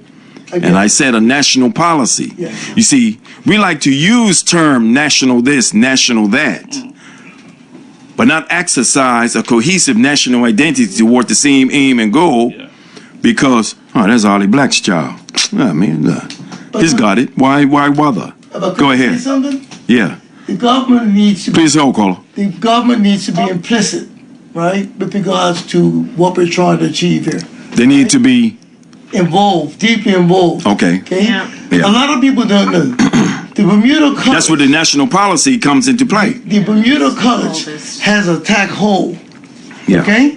Do you know that TAC hall wasn't on the original plans of Bermuda College? Did you know that? I know that history, man. No, so I know that history. I'm saying this to I know that history. This is why you heard me talking about the Department of Education. Where does it stop and start? Who are our policymakers with regards to education? I'm going to read it for you right now. Let me answer your question. Right? Again, I'm going to answer your question. I hope this is sinking in, my people. Yes. Right? While the central... where's it to? I just lost my... Okay, here it is here. While the central government sets the overall direction, the central government, in this case, the Bermuda government, sets the overall direction, which they did, for education. I don't care if it's now, 10 years ago, 20 years ago, 30 years ago, inclusive of that overall direction, right, is bringing in cheap labor. That's all a part, right? Local governments are responsible for the actual implementation of policies. Let me break it down in terms of who the local governments are. Your organization is a local government. People might say a local organization. I'm placing it in the Bermuda context. All the institutions. Right? All these institutions that you see. I hear in this here the plea. There is a plea. You guys talk about the Barclay people and all of that earlier. There is the plea. For unity in the community. You hear what I'm saying? I heard Eugene Dean's. That's the plea. Eugene spews that. We ain't had unity in the community until, we had it a couple of days ago, on the race. We love when our people show unity in the community during a holiday. You know what I mean? Again, we need to be serious about the national, the local. You represent local governance. Caller, you've been patient. Go ahead. It's hot in here. It is. Hey, I feel the heat right where I'm sitting too. Go ahead, caller. I thought this is just part one of this conversation. Technician just now, so I was trying to get through for the last 20 minutes. Hey, man. Here I am. Go ahead. So I've heard a lot of iterations for the last few minutes. Right. And I could figure this for myself. There needs to be a recipe. I think everyone has individual ideas about things, and is it a symposium coming up? June 19th, sir. June 19th at Bermuda College. Trade Fair Symposium at Bermuda College. And it's going to be an annual event. Annual. Okay, that's great. Yeah. I'm all for that.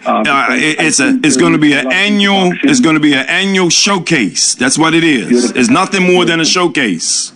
But it's a prelude to what could be across all of our schools. This is where the youth or the young folks are going to feel included, and I think that's a great idea. One of the things that come to my mind up front is, are you guys aware of what you are not aware of? Okay. Some may say that's a rhetorical question. Some will say, I'm not going to treat your question as rhetorical. It has in it some philosophical tenets to it. So you would have to explain your philosophy that you're espousing. Go ahead. Allow me. Yes, sir. So everyone has their individual ideas of how to bake this bread. Yes, sir. But we want to make onion bread. Do you want to make olive bread? Do you want to make sourdough bread? Okay. Each of the panels, and a good evening to you all, I'm sorry.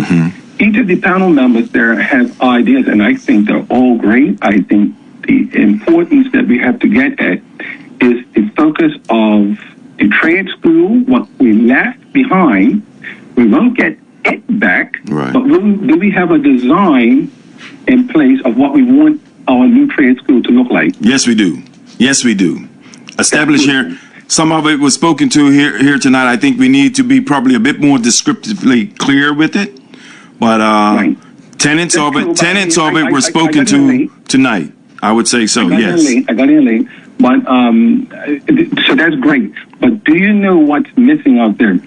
So some of the ideas that I hear Mr. Black and Mr. Jackson speak of, and Mr. Deal, and what's the lady name? Tatiana. Dr. Katia Roberts. I like that name.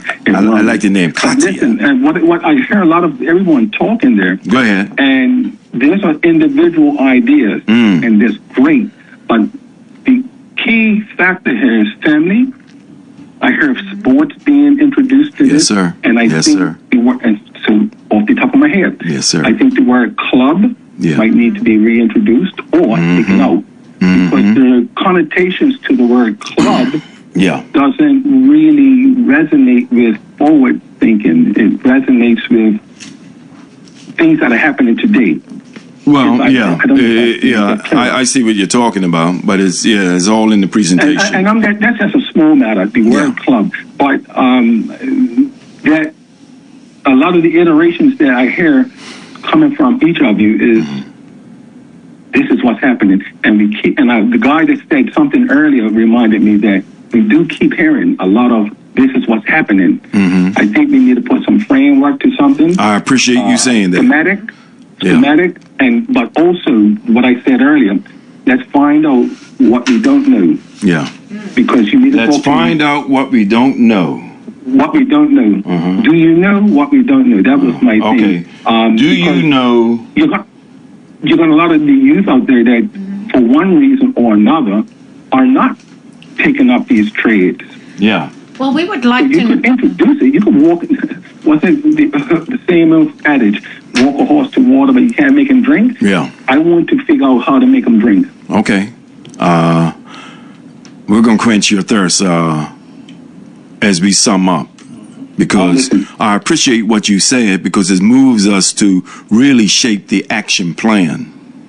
All right. I like that. There's an action plan, and we are in the Audible Simmons building, and there's nothing but action that is the history of this building.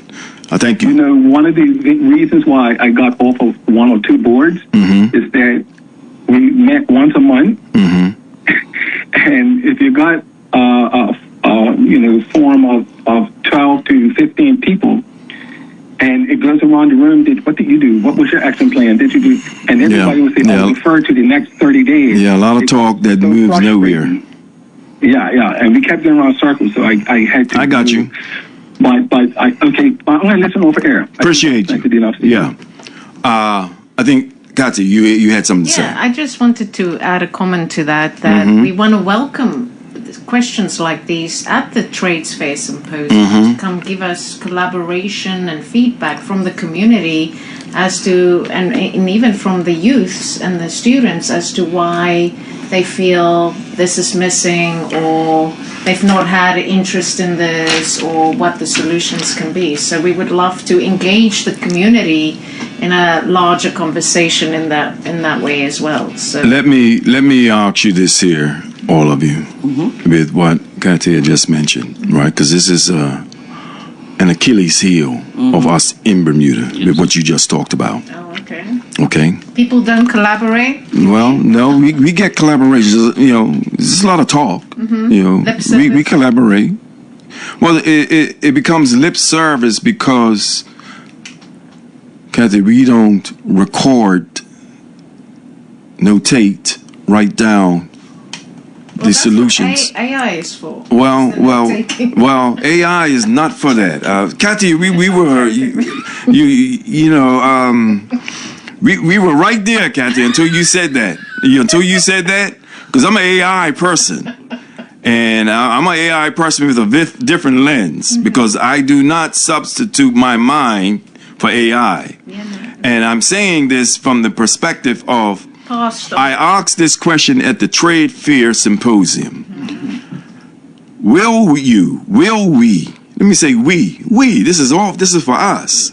Will we be, for example, if we're talking and getting ideas, are we recording and capturing all this? That's our plan. That's, we're capturing all this for record purposes, and not just to play back to people about, this is what we should be doing. I mean conversation that moves toward deliberate action planning, okay? On the evidence of what we've talked about tonight, I hear clear tenets of our action plan. Even Gavin, Gavin wants to erase everyone in the Department of Education, right? I mean, I hear that parrots and stuff all the time from people. Yes. Right? Now, people, how do we manifest balanced relationship of our strengths toward the common goal? Yeah, exactly. Which means, again, we're in a profession of education dominated by women, no fault of their own. Economics dictates that. As it also dictates, that doesn't mean we don't have any men, Dwight. 2 of us here. Well, we don't have a balanced representation. Right? That's going to be another discussion about that. We don't have a balanced representation of enough of us formally in, but informal, the Sharons, the Gavins, man, there's an army out there. All the mentors. Yeah. You hear what I'm saying? Yeah. And how do we begin to, in our action plan, create that blend? Engage them. And engage And not just the engaging, but the purposeful, right? I need your genius, all right? Pulling on strengths. Yeah, again, like I said, our leadership here is not about position. It's about repositioning, and repositioning from strengths. Yeah? So, knowing thy strength. and in this case, Gavin, in this case, in the department, yeah, why can't our industry partners, Dame Jennifer set it up, industry partners, and adopt a school? You see, we've had a lot of that. I ain't letting industry partners off the hook. Yeah. And let me just also say this here. I understand, we also understand the litigious mindset of people today. And yes, we have safety concerns because all of us here, hey man, when we went out career pathways, in our culture, there was an ethic. Who was it, your daughter? Let me help her understand something. You just showed me something. Was your daughter who sent it? Correct. Here was the ethic. It wasn't just work related and putting hard work in. It wasn't just ethic, right? There was an ethic of safety and care. And we didn't think about, none of us thought about, your business having to take out insurance because you brought Louis in to do apprenticeship. Artie Black didn't do that. None of that wasn't a part of the script. What is our model that says, hey, does it have in there an ethic, Katia, that says, I'm concerned about the well-being of who my child is standing before, this man, this woman, so forth, and I want protection and for my child. Who among us, knowing that if we are going to send my son to Artie Black's garage, and I entrust Gavin Black, I'm holding him responsible, and he has, how many? I'm going 1, 2, 3. You got about 4 or 5 other staff up there, mechanics, right? Gavin? You got 3. You got 3 other mechanics there. I don't know them. I know Gavin Black. But Lou's going up there, but I want to know who these other 3 are. I've made the eye contact. I know who you are. I know where you're from.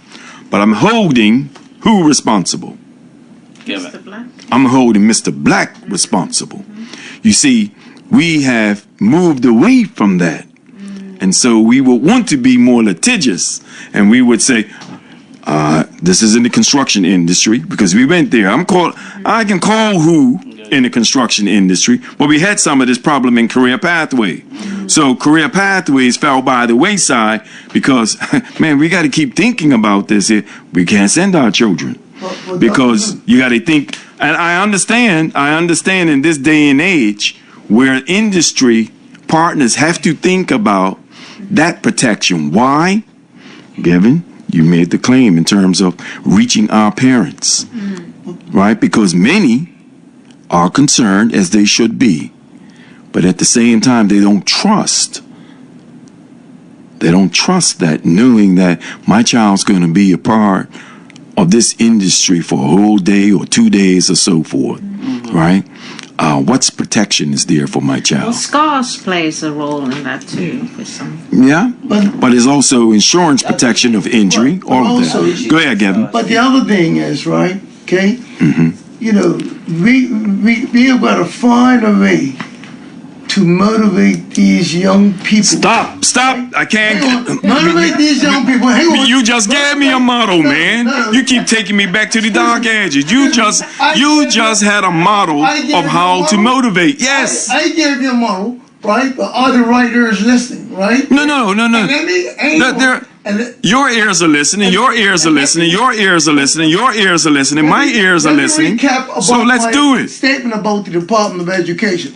I'm not suggesting wipe everybody out, right? The department needs the proper leadership to know which direction to take the education system down to help to implement. Let me say something to you, because I'm in the department, right? I'm in the department. And I hear what everyone says, and I agree. People say, well, we need the right leadership. I keep going back to it. What we need, Gavin, is balanced leadership. We need balance, man. Look, see, you're talking. So what does that look like?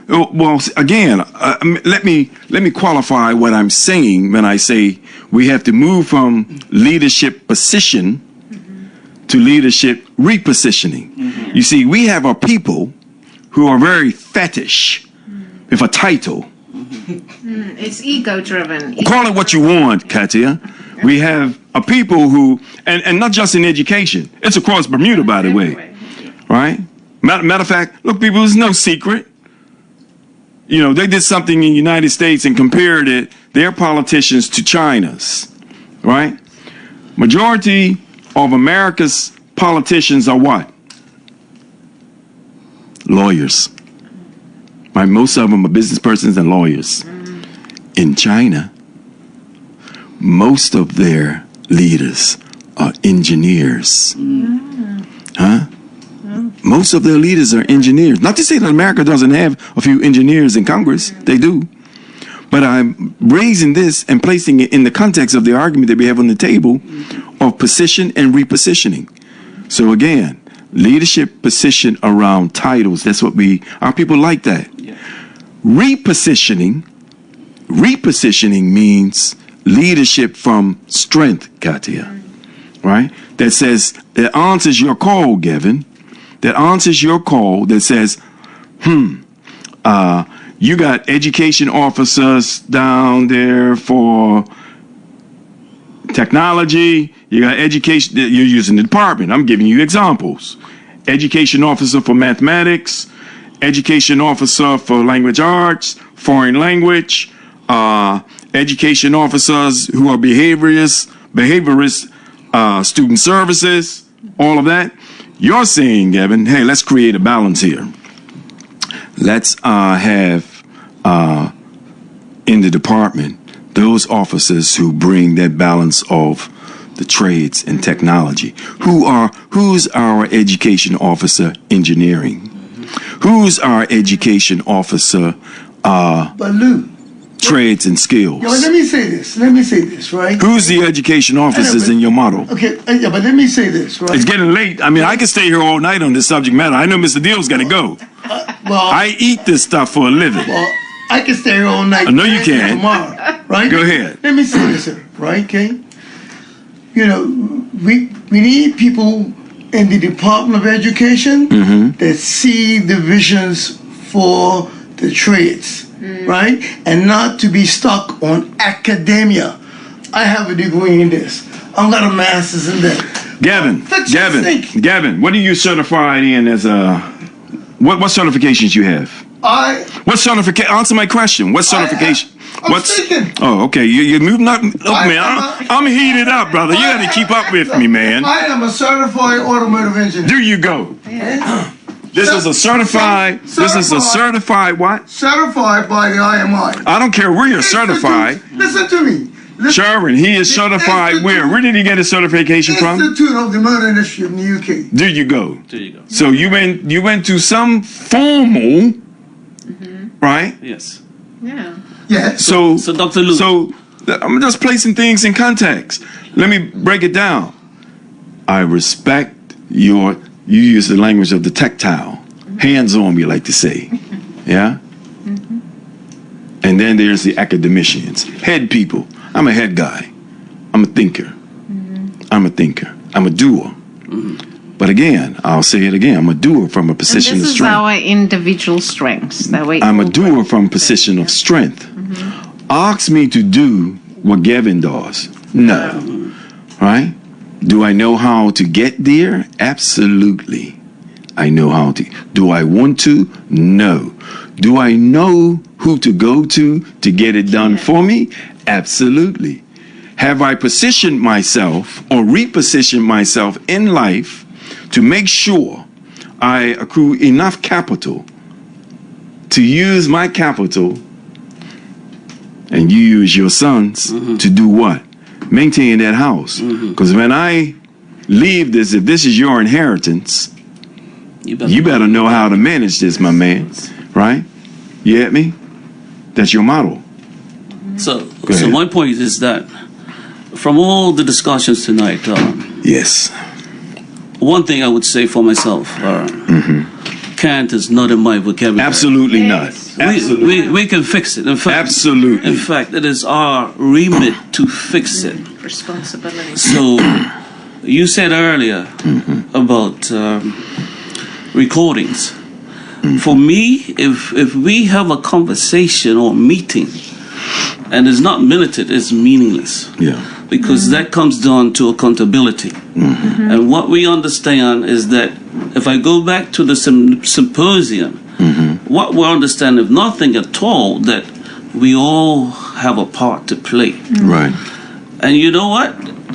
Coming from a community, I believe it starts at home. All right. Yes. Absolutely. Yes. Gavin has. He gave us a model. Indicated. I gave He you showed us a model. I've gave you the Chores. Oh man. I've gave you. I've gave you the indication that I have 4 sons and they know about maintaining our property. Absolutely. And that's where we as the parents have a responsibility. But it's a collective responsibility. I mean, the people responsible for nationalizing and making the plans and making those big decisions on education reform, the conversation is just starting.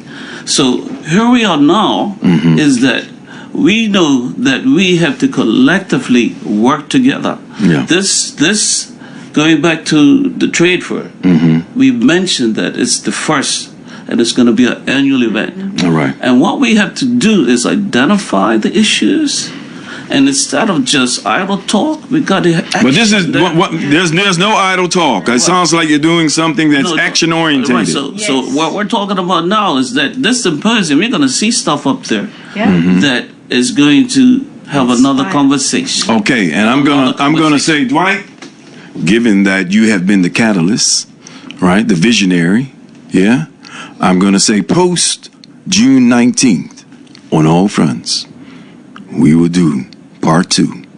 Okay. And we will do a post-mortem, a lobotomy on the trade fair. And I'm gonna ask the questions, right? Yes. What did our children take away from this? Our children. You see, I deal with that's the future to me. That's now. And I got the grandmasters all in here, adult heads. And we've heard, if people are listening, there are examples and models. If you're exercising your critical thinking and you haven't taken what we've said, let me throw this into AI and see what these folk are talking. No.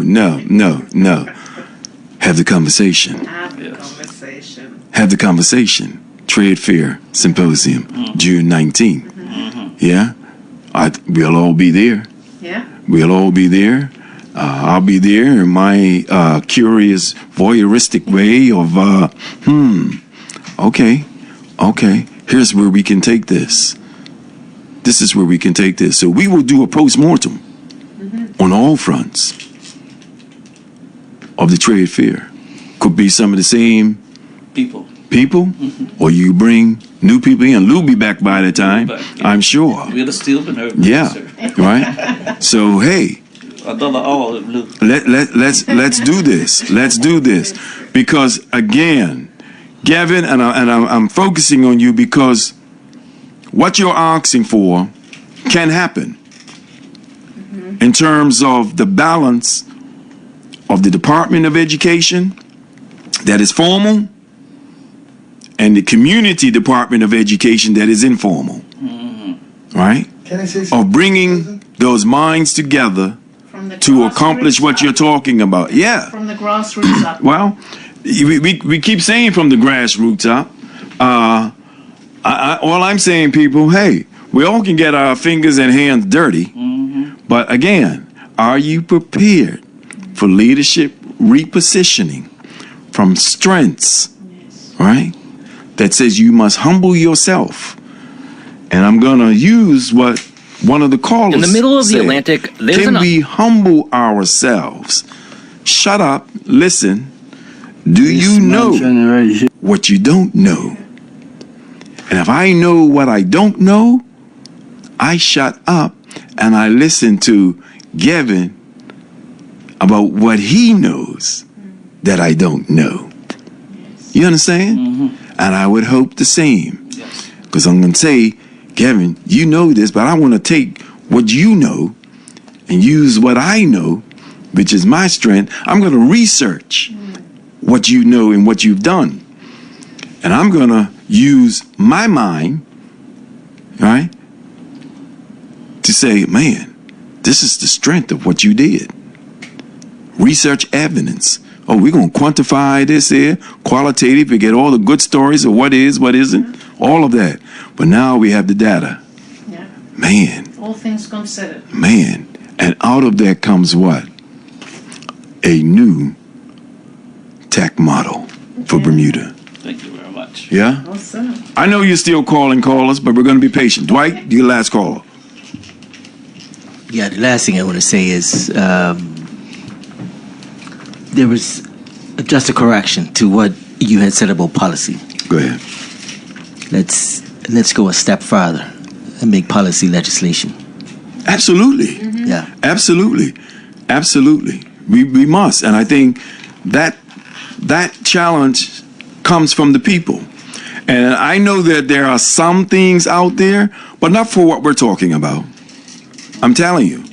Not for what we're talking about. Because what we're talking about is a policy that fully embraces the strengths of all of us.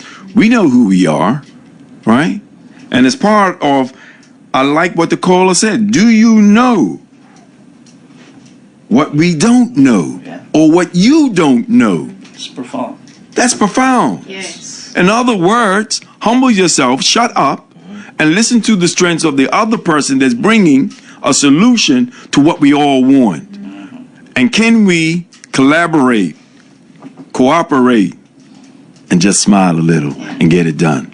There's some serious action plans that come out of what we talked about tonight. Yeah? Serious. I just think we need to be bold and deliberate and say, I hear and see what you are wanting to do for our children. But we want to add this dimension. We see in this here, we want to come into the classroom and on this, Dwight, you know these terms, project-based, you know, this project-based thing that you're doing. We want to be a part of a project base that teaches our children how to create and make this. You see, every Bermudian child needs to know how to, the foundation of a Bermuda roof. Every Bermudian child needs to understand and know the catchment system of our water. This will be our survival. The filtration. You get what I'm saying? It goes into what your work is and others' work is, you know, in terms of sustainability. But the greatest sustainability is having the common sense and the respect of what we each all bring to what we say is our problem and a mutual solution. Yeah? One love. People, you've been listening to On All Fronts, and like we said, and you heard it here tonight, we don't fight on any one front. We fight on all fronts. Bermuda Live on YouTube. Subscribe now.